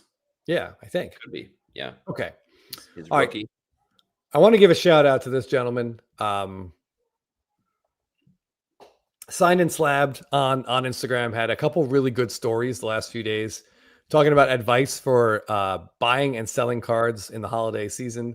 It was a little bit tongue in cheek, but honestly, actually really good advice. Like just stop screwing around. It's really, I felt like he was like a dad yelling at kids, like, because he's sick of getting the same message we're all getting. You know, well, what's your lowest? What's your best? Like, stop. I need some room on that. Yeah. But anyway, more importantly, he's got a really great collection of baseball cards, including that Mookie Betts up top there, the Hollywood SSP, and maybe the best Stadium Club card. Maybe the best Stadium Club card ever. Yeah, featured in a very famous poem, a holiday poem, if you will. Indeed, an epic holiday poem. A lot of MVPs. Oh yeah. Ooh, wow. Yeah, crazy cryptids. That hits hard, doesn't it? Yeah. So those two cards are awesome. It's a great combo, and he makes a good point here. Grades don't matter when the cards speak for themselves. There are some rare things. In fact, I'm realizing right now I forgot to bid on something tonight because it was a 7, and I was excited to get it for cheap, but someone else got it for cheaper. Oh, was it from Homer Dome? No. All right. Maybe he won it though. All right. Next up, we have this cool card from Newbies Cards. This came up, I want to say it was either last week or the week before. I don't think we talked about cards much last week outside of our Blabs Giving. But the week before, I want to say it was Kate, Destined for Kateness, asked us to pull this up, the Marcelo Meyer rookie debut Golden Mirror. And look how cool this is. So cool. It incorporates a lot of things that we like. You get the back of the jersey, but you also get the intense face, get the behind the scenes, getting ready for battle. Yeah, this is everything a Golden Mirror should be.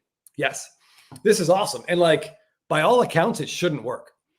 Like, if you were like, hey, we're getting Marcelo Meyer's update Golden Mirror is going to be him in the bathroom before the game. You'd be like, what? What is Topps doing? But this is, like Jeff said, this is exactly everything. And on top of it, it's their alternate jerseys. They're like City Boston Connect. Marathon jerseys. Yes. Yeah. SFO Sox fan, you are a bad Red Sox fan if you don't have that.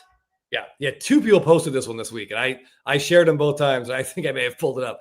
But it's also like war paint being put on. Like, this has like a medieval battle kind of feel to it. It does. You've got the brick wall there. Yeah. Yes. Yeah, and actually, that's a great comment there. The bowels of Fenway. There is like a claustrophobia kind of feel to this as well. Everything's smaller. Yeah, everything's small and intense. Maybe the highest praise ever from Zach here. As a Yankees fan, I want this card. That is high praise. Yeah. I mean, if you've ever been to Fenway Park, the seats are small. The concourses are small. Everything is lower. It has a claustrophobic feel to it. This is a phenomenal card. It's almost a shame they use this for the rookie debut. And I assume, again, he's getting made up for his rookie debut. He's putting this. But his regular Golden Mirror, I've only seen 1 copy so far on eBay. This one I've seen about 8 or 9 times. But the base Golden Mirror only once. It's not as cool. So I would not be surprised, Jeff, if this card continues to outsell. This becomes the card. Yeah. Well, as it evidenced by people in the chat. Sorry, Thick Boy and SFO Sox fan. We've just bumped up the price on this. Make sure you use our eBay code when you pay $800 for this. Yeah, we'll get our 35 cents back. Yep, that's right. But yeah, again, just remind yourselves too, the universe we live in, with the same company that chooses this incredible shot also chose that ridiculous Chase Lee card. And Paul Blackburn. Yeah, 7 Costanza, 100%. Like, I'm not a huge person. I'm like 6 feet, about 190, 195 pounds. And when I'm sitting in those seats, like I barely have room for my Smirnoff Ice, Jeff. Well, then you need to get one of those helmets where you can put the 2 drinks in, have the straw that goes right into your mouth. Yeah. Big in Wisconsin. I don't think so, Emophobic. I think in his base, I can pull it up real quick here. Hold on. I believe in his God. I just accidentally looked at that Chase Lee again. Update. Fire Golden Mirror.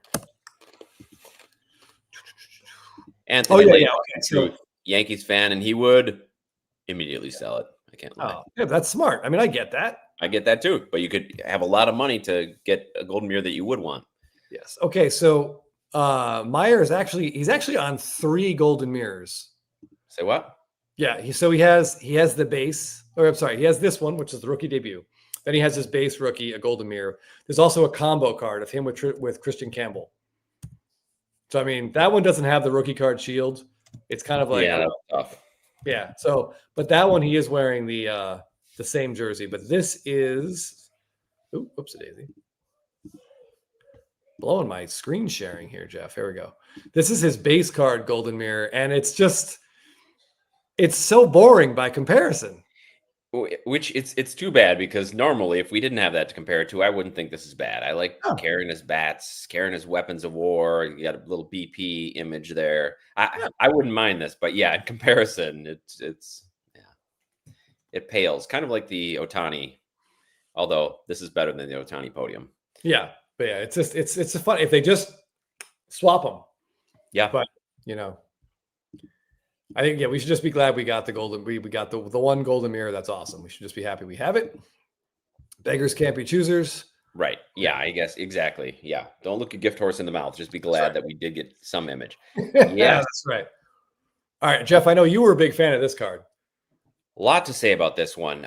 So this was, can you read his name? Is it District? Jesus.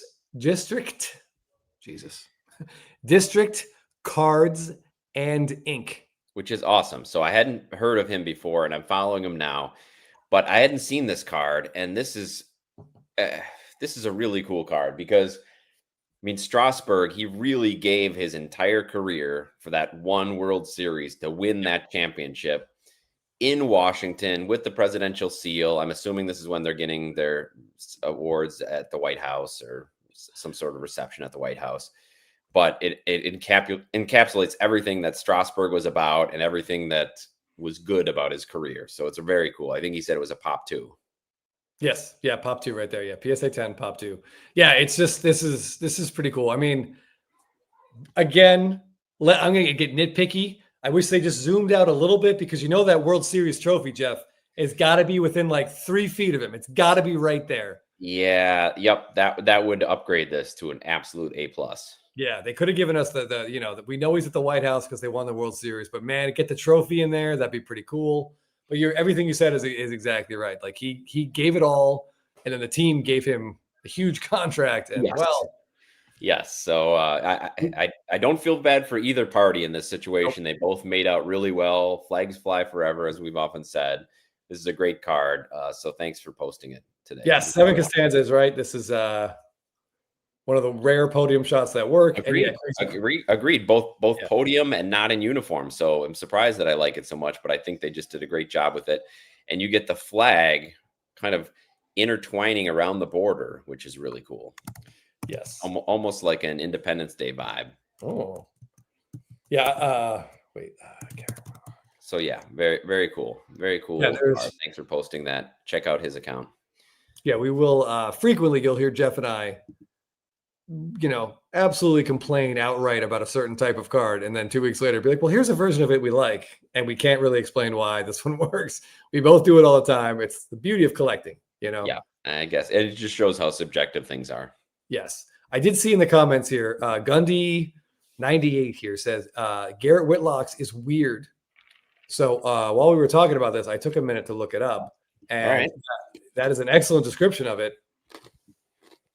What would you so Garrett Whitlock he was great. Yes, he's a great setup guy. Yeah, like a relief pitcher for the Red Sox. They tried to make him a starter last year, or maybe it was even the year before. His elbow just couldn't take it. He got Tommy John. He came back. He's like a shutdown reliever they usually use. A great back of the end of the bullpen guy, setting up Chapman.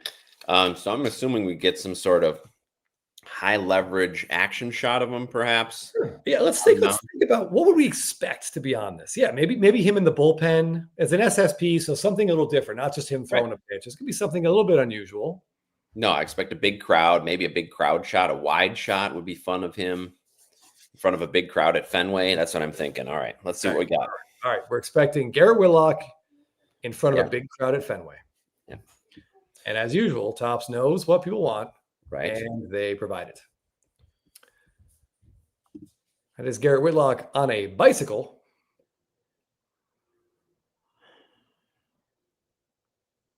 And I see this version is autographed. Yeah, this is just the one that popped up on eBay. I was doing a quick search there. So I have many questions, Jeff, but the most important question to me is like,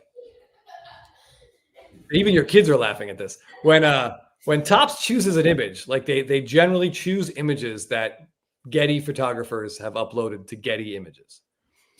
Why the hell was a Getty photographer like in this park when Garrett Whitlock was riding his bike by? A, and B, how do we know that's Garrett Whitlock? Man, yeah. Wow, Simon Costanza. All good questions. This is very appropriate Yankees collector. It does look like he's late to class. He's got to get across the quad. Mm-hmm. Yeah. This is kind of another mission. I mean, I guess this is kind of a callback to some of the legends they put when they have Babe Ruth in a big car or Lou Gehrig fly fishing. I don't know, Jeff. I think I was going to say this is an attempt to go in that direction, but I think it fails. Yeah, I think we're both grasping to try and give Topps a little bit some undue credit there. All right, enough. I want to look at actual baseball players playing baseball. So AK9 Collections, I don't know if you guys follow him on Instagram, but he put together one of the best Acuna collections I've ever seen. Incredible Acuna account. If you're not following him, definitely check it out. Like so many Dynasty 1-of-1s. Like it's outrageous. So I was talking with him this week and I'm like, oh, do you have a new SSP for Wednesday? And he was like, oh, well, I'll come up with something. So I think these Dugout Peaks cards are pretty underappreciated. There's some great images that aren't repeated elsewhere. And here we got Acuna, just waiting for his chance to hit. He's not even in the on deck circle, Jeff, and he's ready to go. Yeah, he's already ready to go. I had never seen this before. Now, as someone who's not completely familiar with opening day Dugout Peaks, do they all have the dugout in? Is that the idea? Like they're a picture of them either in the dugout or just kind of. That's exactly right. We were supposed to be peeking at them in the dugout, I think. It makes sense. So I love that for this, right? Because he's not even in the on deck circle. It's just a candid of him getting ready to hit. So yeah, I like that. Yes. ASM 780, 100%. Off the top of my head, the only one I know of in recent years was Logan Webb. Which he has him with his dog, and it's pretty fantastic. We put that one in our SSP poem, if I recall. Yeah, this guy's account is completely nuts. Michigan Cars and Grass said, speaking of bad Tigers Street, Tyler Owens. I'll look up Tyler Owens. Okay. All right. Yeah, I love seeing these bad ones too. But yeah, AK9 Collections, awesome Acuna. Congrats on that. Okay, Friar Fanatic.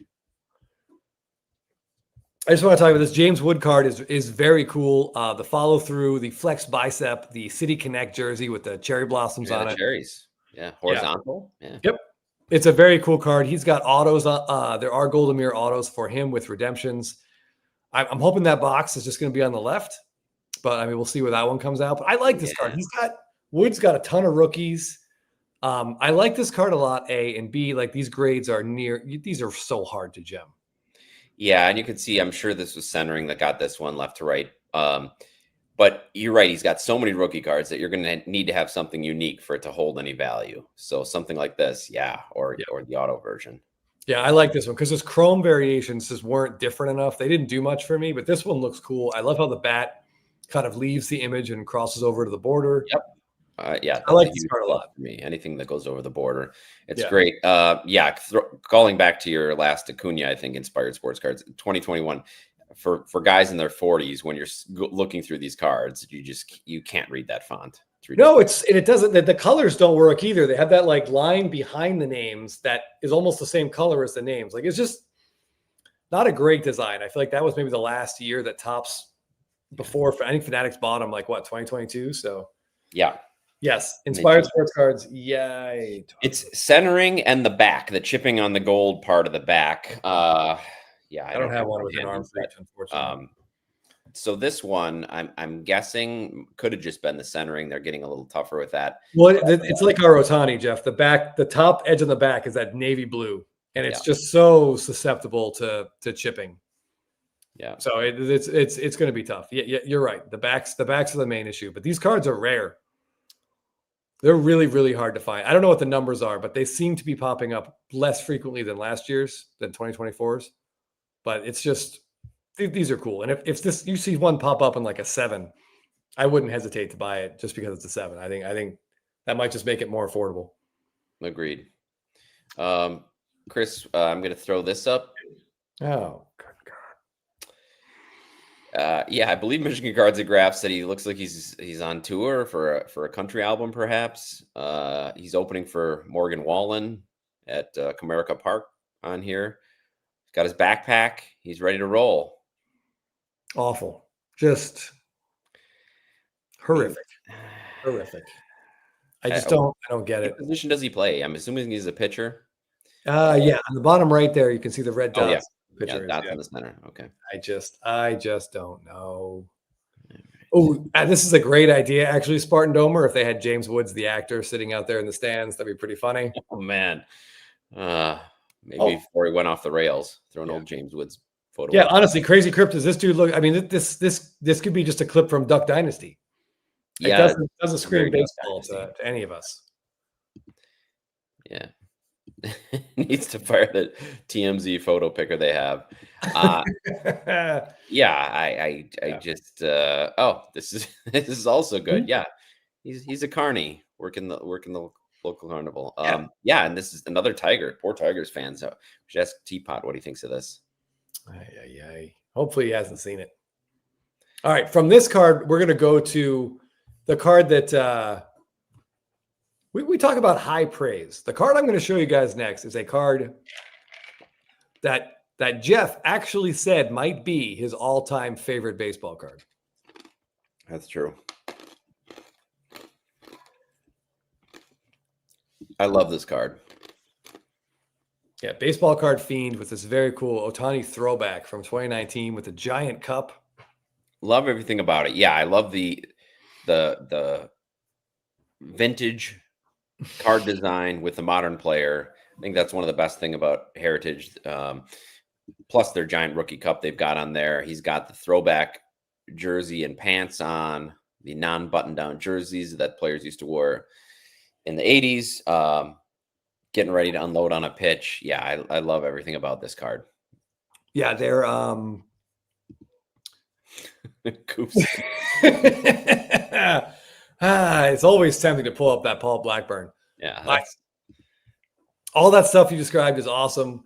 The thing that it's the coil. It's just how, like, that the power that is about to be unleashed right here. This is like potential energy. Potential energy, yeah. From physics class, Chris. Yep. Yeah, I love this. The yellow on the yellow name with the black helmet. Everything about this card is awesome. Yep, and his head is perfectly still, focused. You're right, and then the hands come through, and we've seen it in person. It's awesome. It's awesome to see Ohtani hit. It's kind of like watching Jordan play, getting to see an Ohtani at bat, and this is a good representation of what happens right before it. Yes, we were fortunate enough. We have actually seen Ohtani play a couple. I've seen him play 2 games. He was home run in both, which was fantastic. The first one included a home run against the Yankees. It was out here with a buddy of ours who was a huge Yankee fan, and he was literally begging them to walk him because the guy hitting behind Ohtani for this game, like, I don't even know who it was. I don't think he's in baseball anymore. And the pitcher, they went at him again after he burned him for a double earlier in the game, and he just launched a 3-run bomb to win the game. And we have a picture of our friend with like his face in his hands next to us.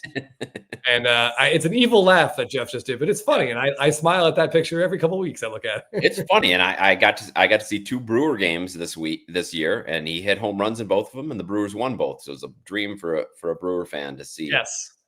Yeah. Just if you can see him in person when he comes to your town, it's like the Beatles on tour. Just definitely see him in person if you can. Yes. Yeah, you're better off. I'd say it's similar with baseball cards, but you're better off ponying up the cash to see one Ohtani game than going to see like 4 non-Ohtani games, if that makes sense. Agreed. Okay. Ooh, yeah. 7. Saw him pitch and hit a home run in the same game in Atlanta. He's a different breed of athlete. Yeah, I've never seen him pitch. That's one thing I would like to do. So maybe next year I can make that happen. Okay. In fact, I did buy. Yeah, they made a lot of Ohtani Tops Now cards, but I did buy Ohtani Topps Now cards and sent them to the group of people that we went to the game with of him hitting that home run. I can tell you 3 of the 4 of us probably still have that card. I don't know if the 4th one still does. Yeah, the helmet, the two-tone helmets were huge in the 80s. The two-tone batting helmets. Of course, they never had ear flaps. You can hardly see his left ear or his right ear here. It almost looks like it doesn't have an ear flap. Yeah, those were great. Yeah. Matty 2000, you still have that ticket stub. Oh, yeah, get that graded. I would get that into PSA. Get that thing graded. I would say try to get Ohtani to sign it, but he does not really do that. He doesn't really do signings. No, he doesn't. So but that feels pretty unlikely, but get that bad boy graded. Yeah, I think you'd be very happy to get that thing slabbed up. Yep. Yeah. Wally Joyner era. This is when the Brewers were in the American League, they played the Angels a lot, including beating them, coming from behind to beat them in the ALCS in '82 to their only World Series. And these were the uniforms that those guys wore, Bobby Grich and the fellas. And then, of course, Reggie Jackson made this famous in Naked Gun. That's right. Trivia the last couple of weeks. Tackled by Leslie Nielsen. All right. One more Ohtani card. This one comes from LJB 42 Collections. It's like a different version of the Ohtani carrying bag. Yeah. So it's a Bowman Platinum image variation. This one hasn't really exploded yet, as far as I know, but it's just kind of a listen. If you want, at this point, Ohtani like tier 4 set stuff has gone ballistic, but everything. Yeah. I like this card. It's very, very cool looking. He has what my wife would describe as Timothy Oliphant hips in this image. It almost looks like they airbrushed his hips out of the photo, Jeff. Totally, because he's not like that. Like Doc's card said, he's huge. He's a giant, but yes, it's very Oliphant-esque hips. He's got like a 31-inch waist right here, even though he's 6'4". If that. Yeah, it's kind of a very strange photo. But I do like it. If you're just looking for, at this point, we're fishing for any Ohtanis we can find. Yeah. We do what we can. I love that. Black in the corner? I don't know. Maybe just the whole top right being black. Oh, yeah. It makes the Bowman Platinum logo really jump, which is cool. All right.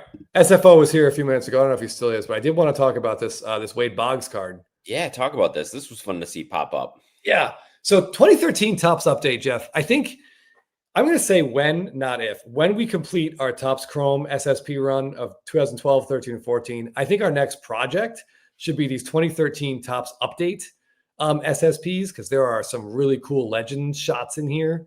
There's like a great Griffey, a couple of different Griffies. There's a David Wright with Tom Seaver that just gets me excited. So SFO shared this Wade Boggs. Are they all, Chris? Are they all? Because I see on here, credit PSA, because they say Dustin Pedroia variation, which is nice. So are they all Legends variations of current players? So this is 2013. So there are also variations of active players mixed in as well. There's a cool Bo Jackson. This is also the set that has the Bo Jackson Don Mattingly, which I know was shared, I think maybe last SSP Thursday. Yeah, we should talk about that one. But yeah, this is great. By the way, how fit Wade Boggs does not look like he has the build of someone, Jeff, who would put down a case of beer on a cross-country trip. No, I don't know where you put it, but his stories of those cross-country flights are legiondary. Yes. And his fried chicken before every game. Yep. So SFO and I had a conversation today about where we thought this ball went. I think it either hit the gap, it either one hop the wall or hit the wall on a fly in left center. I'm not sure which one. But yeah, I do love the flip here. That it actually says, and I wish maybe this is a thing they do. I don't think they do it for other people in 2013, but I love they point out who it's a variation of. Yeah, that's what I was saying for sure. Yeah. Joey K trying to write off Wade Boggs. I believe he is alive and thriving, still living on Miller Lite and KFC. That's how we all want to go out, right? I mean, agreed. Tracy Griffiths. I don't know. I guess maybe because I think his high watermark for home runs was in that Juice Ball 87 season. I think he had like 24, so he wasn't known for his home runs. But it was him and Tony Gwynn leading the league in hitting every single year. And I think he got almost 100 WAR. He was like a 90 WAR for his career. Yep. An incredible career. I just think it's a little underappreciated. Yes, he's like Wade. He's very much like Wade Boggs, actually. He resembles Wade Boggs. Yeah, he's like Tony Gwynn, but also he took a shit ton of walks. Yes, his on-base percentage. In fact, we could pull up his baseball reference, but I'm guessing it's a pretty thick column of black numbers, of bold numbers on the way down. Because this dude got on base. And he was one Mike Stanley, Calvin Schiraldi meltdown from having a World Series ring as a Boston Red Sox. Yeah, look at that. Look at that first decade of his career. Look at all the black ink. Yeah, I mean, I can see that it's darker, Jeff, but I can't make out the numbers. But there's a lot of black ink in the rate stats there. Yeah, it's incredible. It's I mean, he had back-to-back 9.1 WAR, 8.1, 8.3, 8.3, 8.4 in 5 straight years, starting at age 27. So he got a late start. He didn't come up until he was 24, Chris.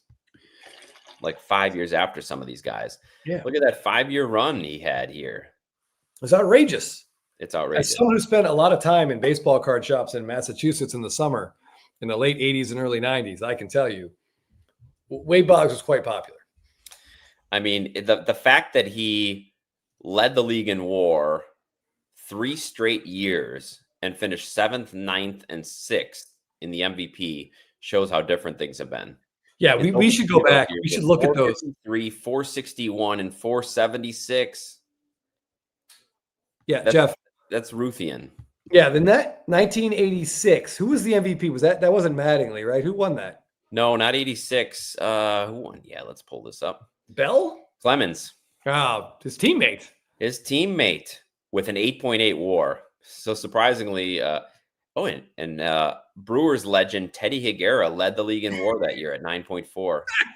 That's a trivia question. There's not a person alive who would have pulled that name out if you asked who led the American League in WAR in 1986, Jeff. Man, what a year he had. He was dominant. But yeah, so he was only the 3rd highest on his team. Jim Rice finished 3rd with a 5.6 WAR, but he had 200 hits. Well, so did Boggs, 207. 105 walks. He was like the Soto of his time, except he had a high batting average. Yeah, that's amazing. I was looking at some of the stats over here. Yeah. Doc's cards and Crazy Cryptids back-to-back here. 1,400 career walks and also 200 hits. I mean, this dude was on base like twice a game. Or like, I'd say 1.6 times a game or something like that. Yeah. If you really want to break it down. 3,000 hits and 1,400 walks. Incredible. Career OBP of 415. Wow. Yeah, I think he's very underrated. I think a lot of people remember that he sold his Hall of Fame plaque, and they don't really think about him as a great player. They think about the chicken, the beer, and the Tampa Bay Rays hat. And that's really all you think about when really we're looking at one of the 80s. I mean, I think he had a better decade of the 80s than Don Mattingly. It'd be hard pressed to argue. I mean, Mattingly had that MVP, but in his second year, he was 7.8. His lowest WAR in that stretch was 6.3. Incredible. We talk about 7-year peaks. That's pretty incredible. Ooh, Curator says, look who finished second in MVP in 1985. So 85 was Mattingly's year, right? Oh, George Brett. Yeah, I mean. Yeah, he had an 8.3 WAR. I mean, look at Henderson had 9.9 WAR when Mattingly won. 146 runs, 80 stolen bases. Boggs had 240 hits that year. Look at that. 50 on base percentage. I mean, if you look at the top 4 guys, you could make a very strong argument that Mattingly was the 4th best player. Yes. Yeah. And he won the MVP that year. And we're talking about maybe he should be in the Hall of Fame because he has an MVP. Because of that MVP, right. There's a weird, it all matters. It all matters in some weird way at the end. It's so weird because, yeah, Boggs could have easily won that. Henderson, George Brett could have won one there, led the league in OPS. Oh, my God. Look at George Brett was an absolute monster. Just a beast in every sense. One of the most competitive, like angry baseball players of all time. Yeah, and he won batting titles in 3 decades. Yep, sure did. He just hit forever and ever. Yeah. So, and even in his later years with the Yankees, age 36 and 37, he got MVP votes, won the Gold Glove, and was an All-Star. I have a funny George Brett story, although it's barely a story and it's also not funny. But my wife and I were in Cabo a couple of years ago, and we just went to this hotel that had a really nice bar. We want to check out the bar. And while we were there, we just had a couple of cocktails. And I'm like, telling my wife, I'm like, that is George Brett. He was sitting at the bar, like 6 stools down from us. I'm like, 100% that's George Brett. She's like, are you sure? You've had like a lot of bourbon. Like that could just be like a structural post and you're confused. I'm like, no, that's definitely George Brett. So at the other end of the bar, they had put out all this food and we weren't sure. So I asked the bartender and I was like, hey, that food, is it free? And the bartender was like, yeah, there's free hors d'oeuvres here from like 7 to 8. And I was like, oh, let's go. So my wife and I went over there and I noticed that George Brett's ears like perked up at that conversation. So I went over this way and George Brett went over this way and he was just loading a plate up. And I was like, I got to say something to this guy. This is like one of the best baseball players ever. And I've watched his highlights and I completely froze, but he just looked at me and he's like, hey, free cheese. And just like put a bunch of cheese on his plate and like walked by me back to his seat. And I was like, wow. George Brett and I, we had an interaction. George Brett said to me, free cheese. And you nodded. And I nodded. Yeah. So a guy with 3,000 hits, a first ballot Hall of Famer, and he's still taking advantage of a complimentary hors d'oeuvre at a bar in Mexico. So of course he is. I wouldn't expect anything less. Yes, he put the roids in hemorrhoids, George Brett. All right. Yeah. He had an epic story about that. A lot of good stories. I will tell you, Seven Casetta, the amount of cheese I saw on that plate, he might have had a recurrence of that particular story. But anyway, we talked about this for a long time. So SFO, great card, great post. Always going to talk about these 80s guys. All right. Yeah. I'll try to move a little quicker here so we get through these. Yeah. Papa Sports Cards shared this very cool Trent Grisham card, and I want to give him credit because Jeff and I did not realize why this card is so particularly cool. This is his golden mirror, but he's wearing the FDNY hat. Yeah, I'm glad he shared this again. He shared it a week or two ago and talked about it, and he wore it on September 11th during warm-ups to honor the New York firefighters lost on September 11th. And so, yeah, I'm glad he reposted it again.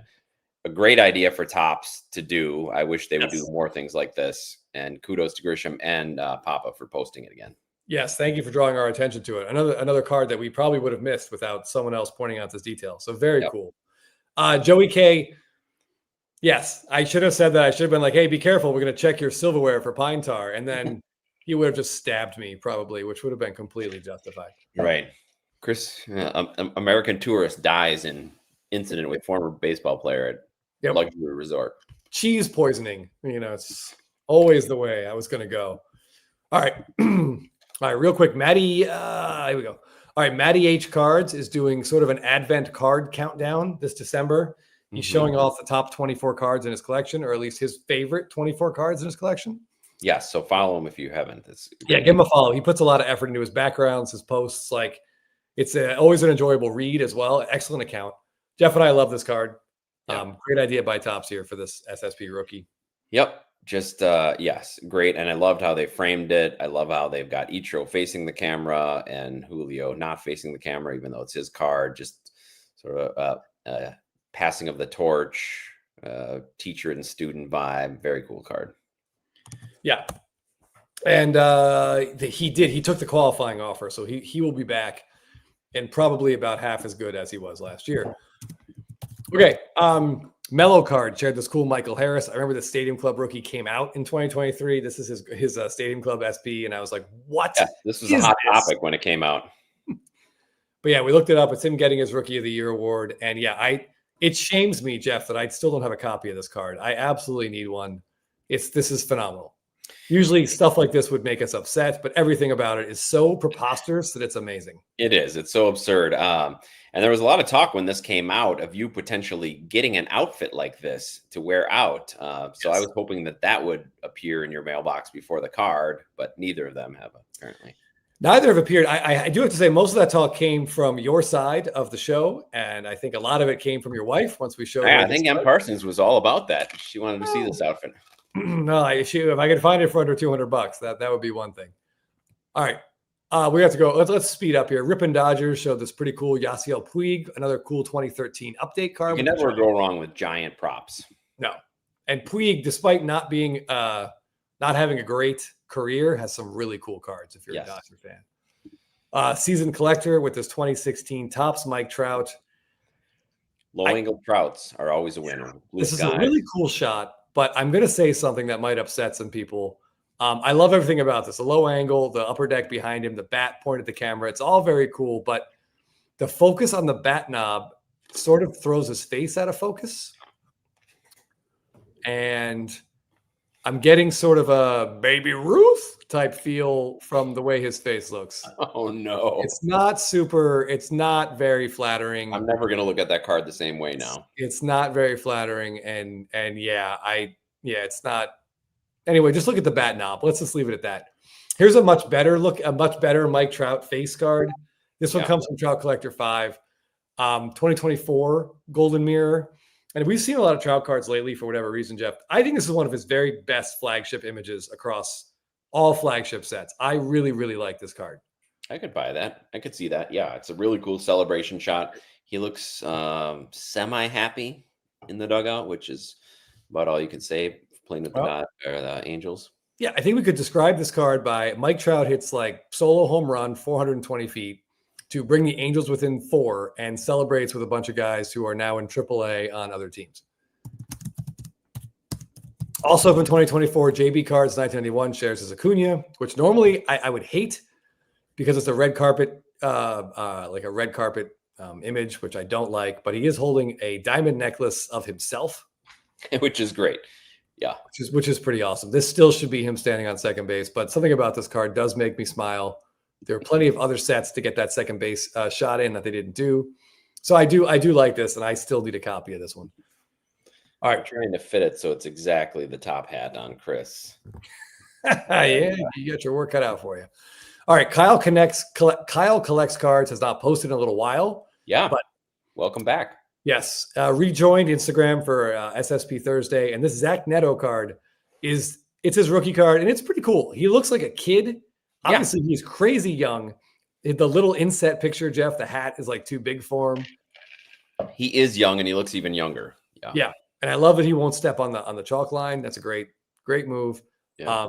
This is just a cool card of a young guy. This is his rookie card. Sneaky good WAR last year. Yeah. Very sneaky great season from him. Yeah, he helped one of my fantasy teams immensely. Was one of the few 2020 type guys when he was healthy. And it's a fun card of him. Probably the best player on the Angels last year. Yeah. Okay. Less sneaky great season was Aaron Judge, and our buddy Cardboard Showcase picked this one up. It's what an Aaron Judge, probably one of his best non-auto cards out there. I think it's a top 14 now. No way it gets much higher than that. Recent pickup for Cardboard Showcase. Congratulations. Very, very cool card. We do love a good dugout shot. Okay, Lucky Peter Studios posted a bunch of stuff today. Here's my favorite. Braves relief pitcher Dylan Lee. Just having a conversation. And I got to say as well. Okay. Go ahead, Jeff. I'll talk about this card. As adult men putting some beer and booze down, this is what happens. So this is, if you don't know who Dylan Lee is, a lefty reliever for the Braves. I love this card for so many reasons. I like mascots being on cards. I think they're really fun. But there's two specific aspects of this one that I really enjoy. Yeah, Seven Costanza. He does need another one. One, it looks like they're just having a conversation. Like they're just two buddies that are chilling, having a talk before the game. I love that casualness of it. And secondly, Blooper wears a jersey and shoes, but no pants. I feel like this is like he's Donald Ducking at a whole new level. I really don't know like what to make of this.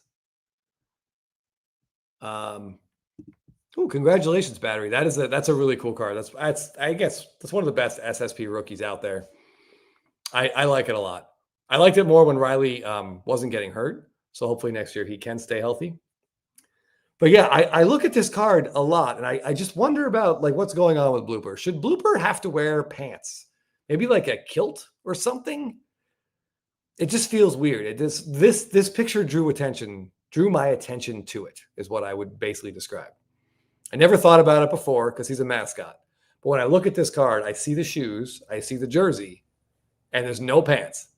And he's just having a conversation with another adult. Jeff, what do you think about this? It kind of reminds me of Donald Duck. That's the first thing I know about Donald Duck when I was watching Mickey Mouse Clubhouse. It's like, why is he wearing a shirt and no pants? But I don't think Donald Duck Donald Duck doesn't have shoes. No, he's just got his webbed feet. Yeah. So I feel like if Blooper just had a fuzzy paws, I wouldn't question it. But for some reason, the shoes it's like anthropomorphic. Am I saying is that the thing? Yes. Yes, that's correct. It makes him too much of a person to not wear pants.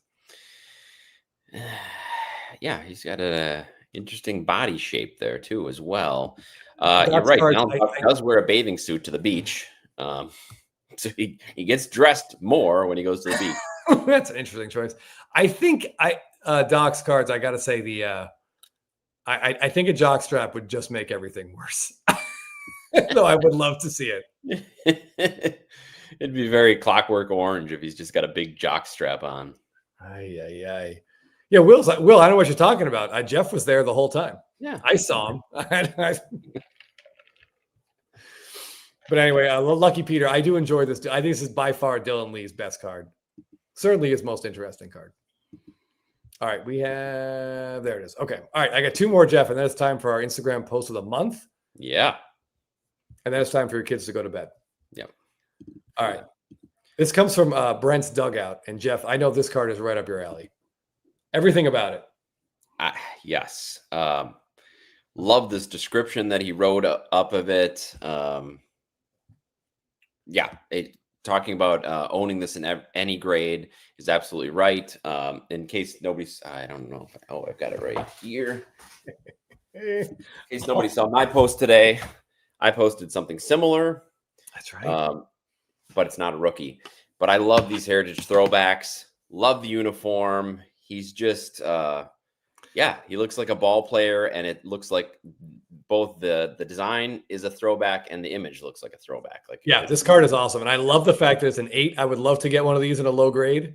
The print run is so small. Give me a 6 that gets discounted, and I'm thrilled to own it. Hold on. Jesus.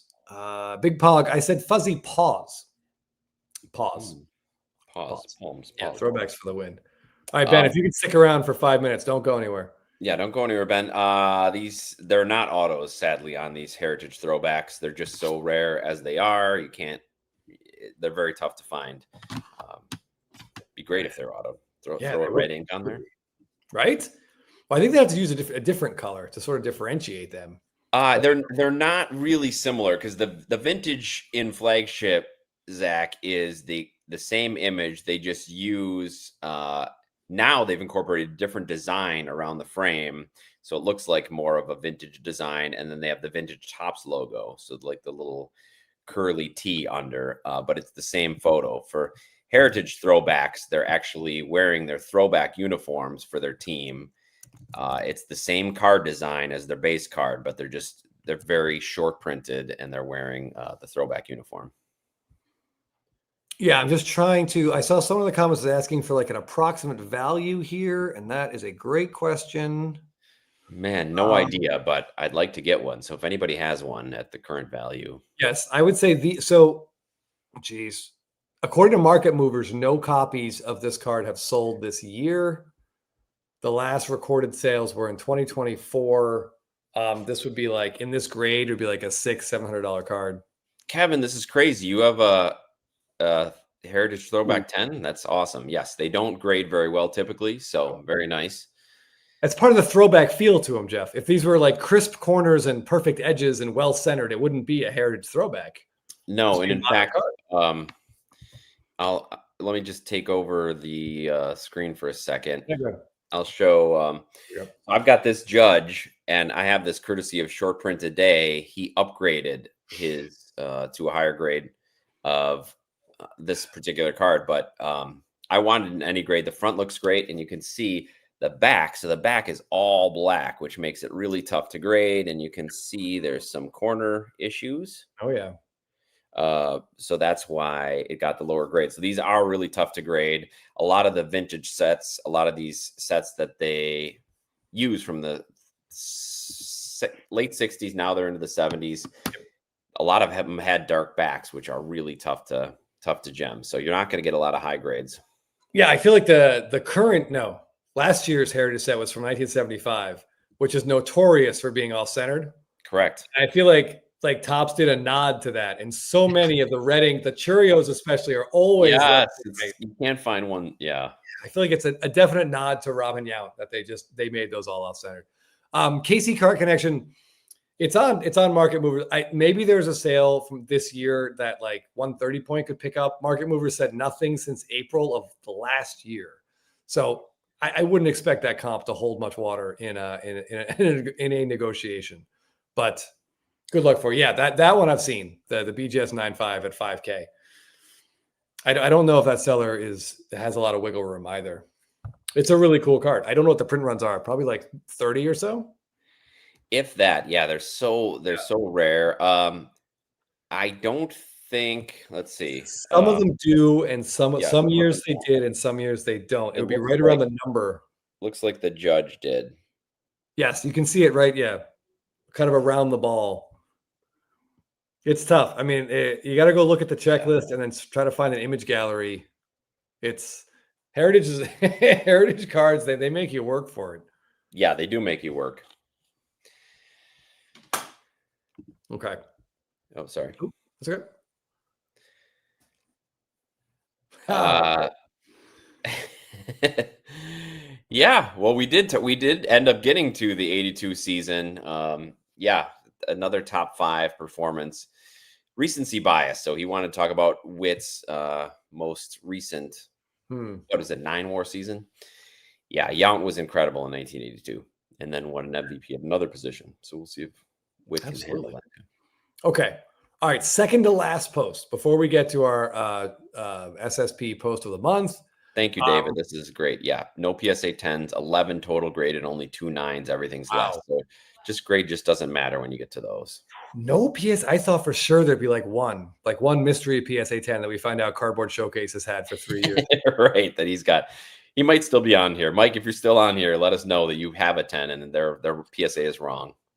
Okay. So this is a Golden Beer from the NBA set that just came out. Jeff, have you ripped any of this with your son?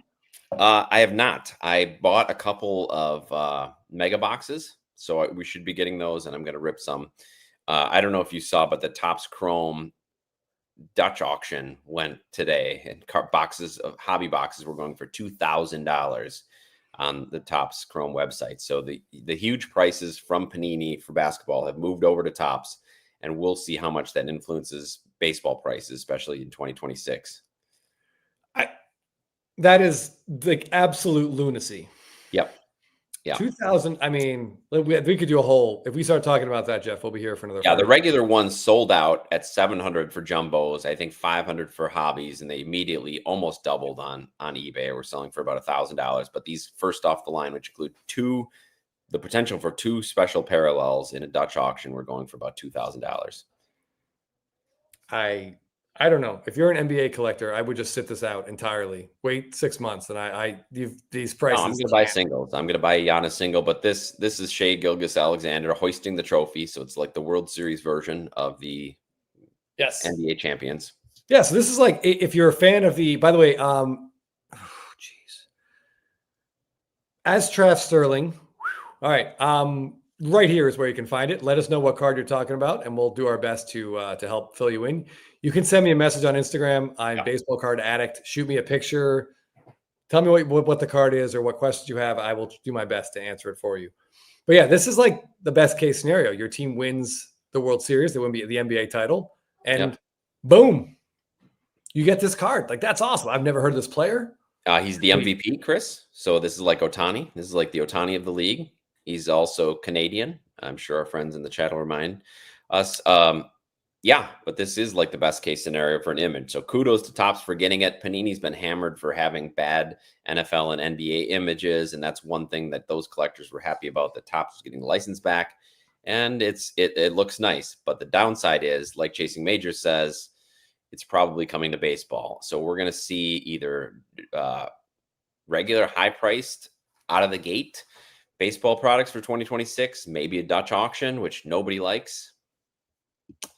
It's tough. Congrats, Shea Schultz. It's nice to have your team win. Yeah, this is cool. So this guy, whose name I already forgot. So he was the MVP of the league, and then his team won the. That's incredible. Yeah, and we got a picture. And Chris, they're like 22-1 this year. They're on pace to break the record. They're just like the best offensive team and best defensive team. It's they're pretty incredible. Okay, I also like that I mean, I'll just sound like an idiot right now. I like that the trophy kind of goes over the border too, so the pictures. Yes. Yeah, so kudos to Topps. They did a good job with this, and I think basketball collectors are going to like it. We'll see how these price points hold. I think. Appreciate it. Yeah, go ahead, Jeff. Yeah, they don't lose. Curator says no one's opening this box at $2K for resale or breaks, most likely. But yes, that's the problem, that those are the people opening them. So the breakers are holding that price up.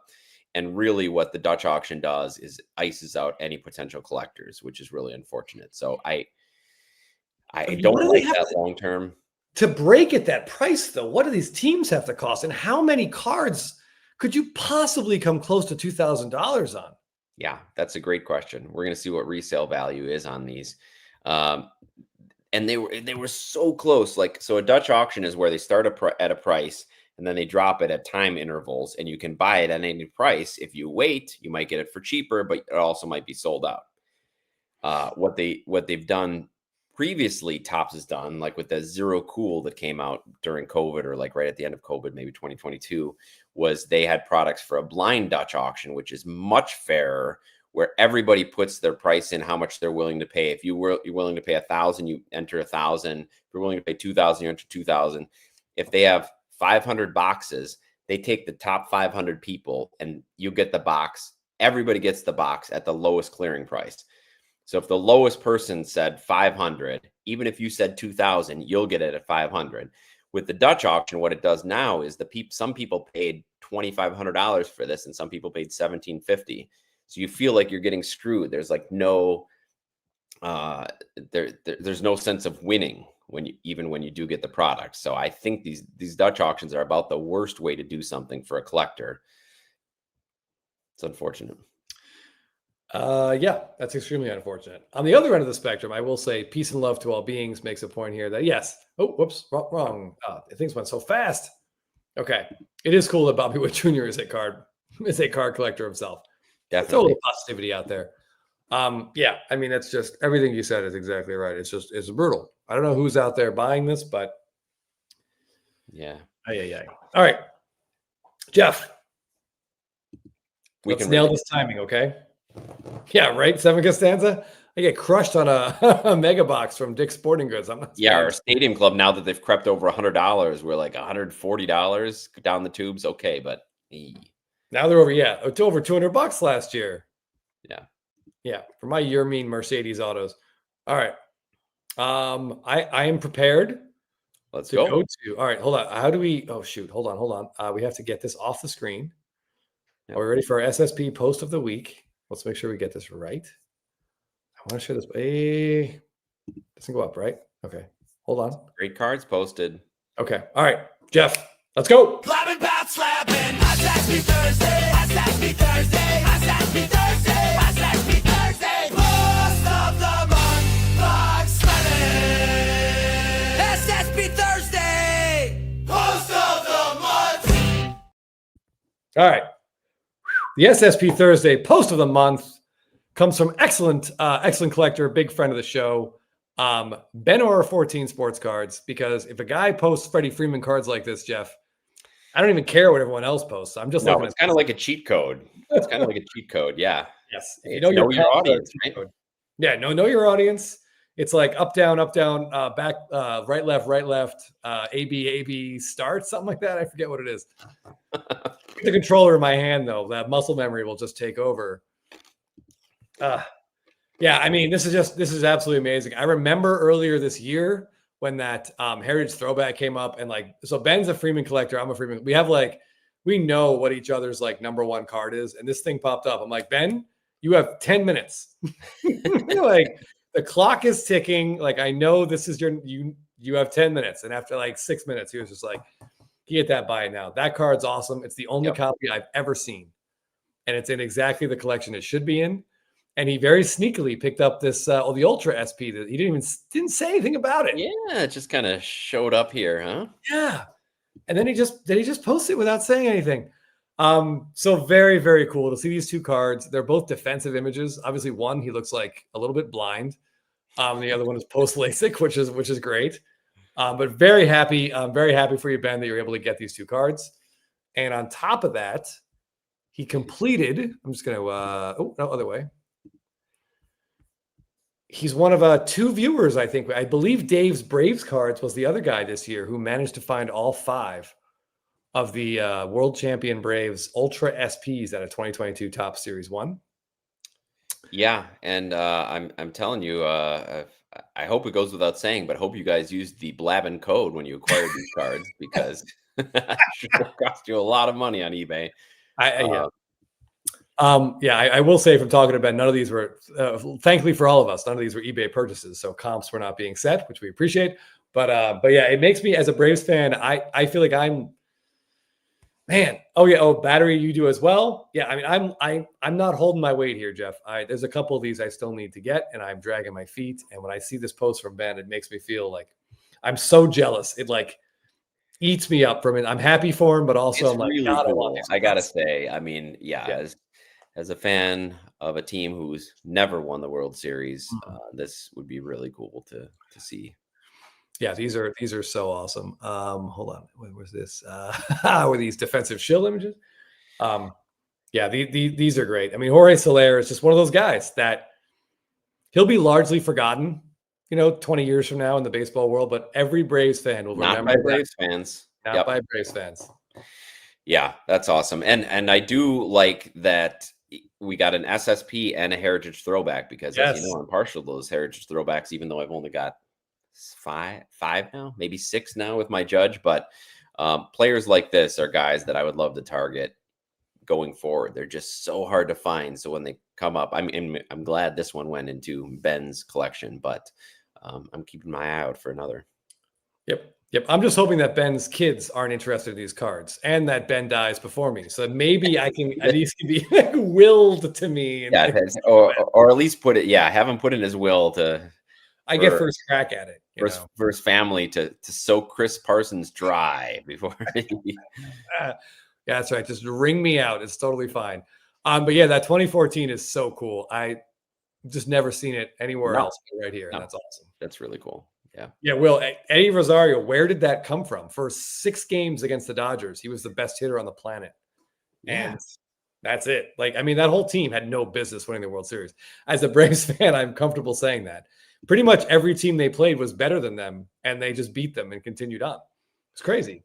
Yeah. Sometimes you just need all the things to fall your way. And when it happens, great. And the good thing, that's one of the fun things about the hobby, about baseball cards, is that it allows you to remember those things in a tactile way. Yes, it is. So it's so unusual that we get literally the moment the Braves won the World Series, Jeff, is on that Freddie Freeman card. Yes. And it lives forever. I mean, it lives forever in your memory, but now you can actually see a picture of it. And it's a hard card to get. And other Braves fans like that card. And it's fun to show. And you can tell the stories and remember where you were when it happened. It's a good part of the hobby. Yeah, it's what makes it special. When people like us, we like to collect these super short prints. And we got a super short print of this moment. It's like, again, the same company that gave us this card also gave us that Chase Lee card. It doesn't make sense, Jeff. It doesn't make sense. It doesn't make sense. No. So, I mean, that just has to make you extra appreciative when it does happen, that something good happens. You get the image that you want, that you'd hope for, and it all the whole plan comes together, as Hannibal would say on the A-Team. Exactly. Will Z, yeah, I'm tentative plans are in place for Ben to be at the Nationals. So I'm really excited to meet him for the first time. I highly suggest he not bring these cards with him. Sounds like the making of a good screenplay. It sure does. Curator Cardboard, thank you. That's what it was. I think I had too many up downs. But otherwise, I was pretty close. I feel like with the controller, I would have gotten it right. Yeah. Oh, Doc's card's amazing. Hopefully he wasn't sleeping after that. But yeah. You woke him up. Yeah. Yeah. All right. One and reason. his hotel is booked. Oh. And you can start looking into some personal security. Don't drink any cocktails I give you. only sealed beers or something. Yeah. Good luck, Ben. Yeah. But yeah. I mean, this stuff is just really, really cool. When your favorite player has cool cards like this, it's awesome. I hope Churio's career is all in Milwaukee, Jeff, and I hope you get a bunch of like City Connects and really cool Ultra or SSPs and some cool stuff like that. Oh man, yeah, he's had some cool golden mirrors already, so I'm hoping that I'm hoping that continues. Yeah. All right. Well, we did it. We made it through another SSP Thursday, the last SSP Thursday of the year. But it's coming back. We're not taking the off season off. So come January, get ready. Make some eBay purchases, find some hidden gems, find some ghosts, like we talk about in the Twas SSP Thursday. Yep. So you can surprise us with more. We saw a lot of cool cards this week that we haven't, or this month that we haven't seen before. Yes, I just want to say, Woogie 237. You've asked if Ben Orr is not. That is not him. If you're on Instagram, it's Ginterwood Minis is the gentleman who's putting that rainbow gold foil set together. So feel free to shoot him a message if you have a bunch of those cards. The rainbow golds out of 50. Yeah. Yes. So thanks everybody for joining us. Really appreciate it. Again, thank you to everybody who participated in Blab's Giving last weekend last week. It was a lot of fun, and we raised over $4,000 for St. Jude's. We had fun talking, opening the cards, even if we didn't get the big hits for Thick Boy that we were hoping. But it was a great time. A great time was had by all. So thanks for all the people who donated prizes and donated to the cause. Anything you want to add, Chris? Oof. Man, so many things I want to add, Jeff, but we're limited on time. December is a crazy month. I know we all have holiday stuff one way or the other. Jeff and I will be here next week, as far as I know. After that, we might have to play it by ear. But yeah, I'm excited. Topps Chrome update's coming out soon, Jeff. And the first, they're all-star variations. And there's a Freddie Freeman all-star image variation in there. And if you guys watch the All-Star game, he walked off the field at Truist. Dave Roberts gave him that moment, middle of the inning. He tipped his cap and got a standing ovation. Please tell me Topps is going to put that on like an image variation. Please tell me that's what the image is. God help us all. If he's sitting at doing a press conference or something, Jeff, or he's walking in some stupid suit, I'm just going to lose. He's going to be in a suit. He's going to be in a suit. You know it. Oh, it's right there. If it's him tipping his cap, I need the card. If it's anything else, I'm going to bash my head through my computer. No in-betweens. Yeah, it's pretty extreme. One extreme or the other. All right. Well, it is December. It's the holidays. Make sure you call your parents, talk to them if they're still around. If you're lucky enough to have them still around, talk to your parents and family. Even tell them about your stupid baseball cards. They'll probably be interested. Your parents would love to hear that. Honestly, my mom still remembers me opening packs as a kid, and I used to have her open some packs for me, Jeff. If I opened like a bunch in a row and they were bad, I would make her open one like that. Oh yeah, change up the luck, of course. Yes. Yeah. So yes, call your parents, and for those of you with pets, keep them safe. Take them to parks like Chris does, but try to keep them safe. And thanks to everybody again for joining us. Find us if you have any questions on Instagram, Baseball Card Addict, and My Favorite Cardboard, or Blabbin' About Slabbin'. And if you haven't checked out our Twas SSP Thursday video, it's up on both Instagram and YouTube. So please check it out. It's Chris and I, our attempt at making a hobby classic. Yeah, Twas the night before Christmas, but it's about baseball cards. Yeah, some fun rhymes there too, right? Yes. Well, we'll start next month. We'll start working on the one for 2026. Yeah, we up our production values every year, Jeff. I like that. That's good. That's a good goal to have, right? All right, guys. Thanks everybody, and we'll see you all next week.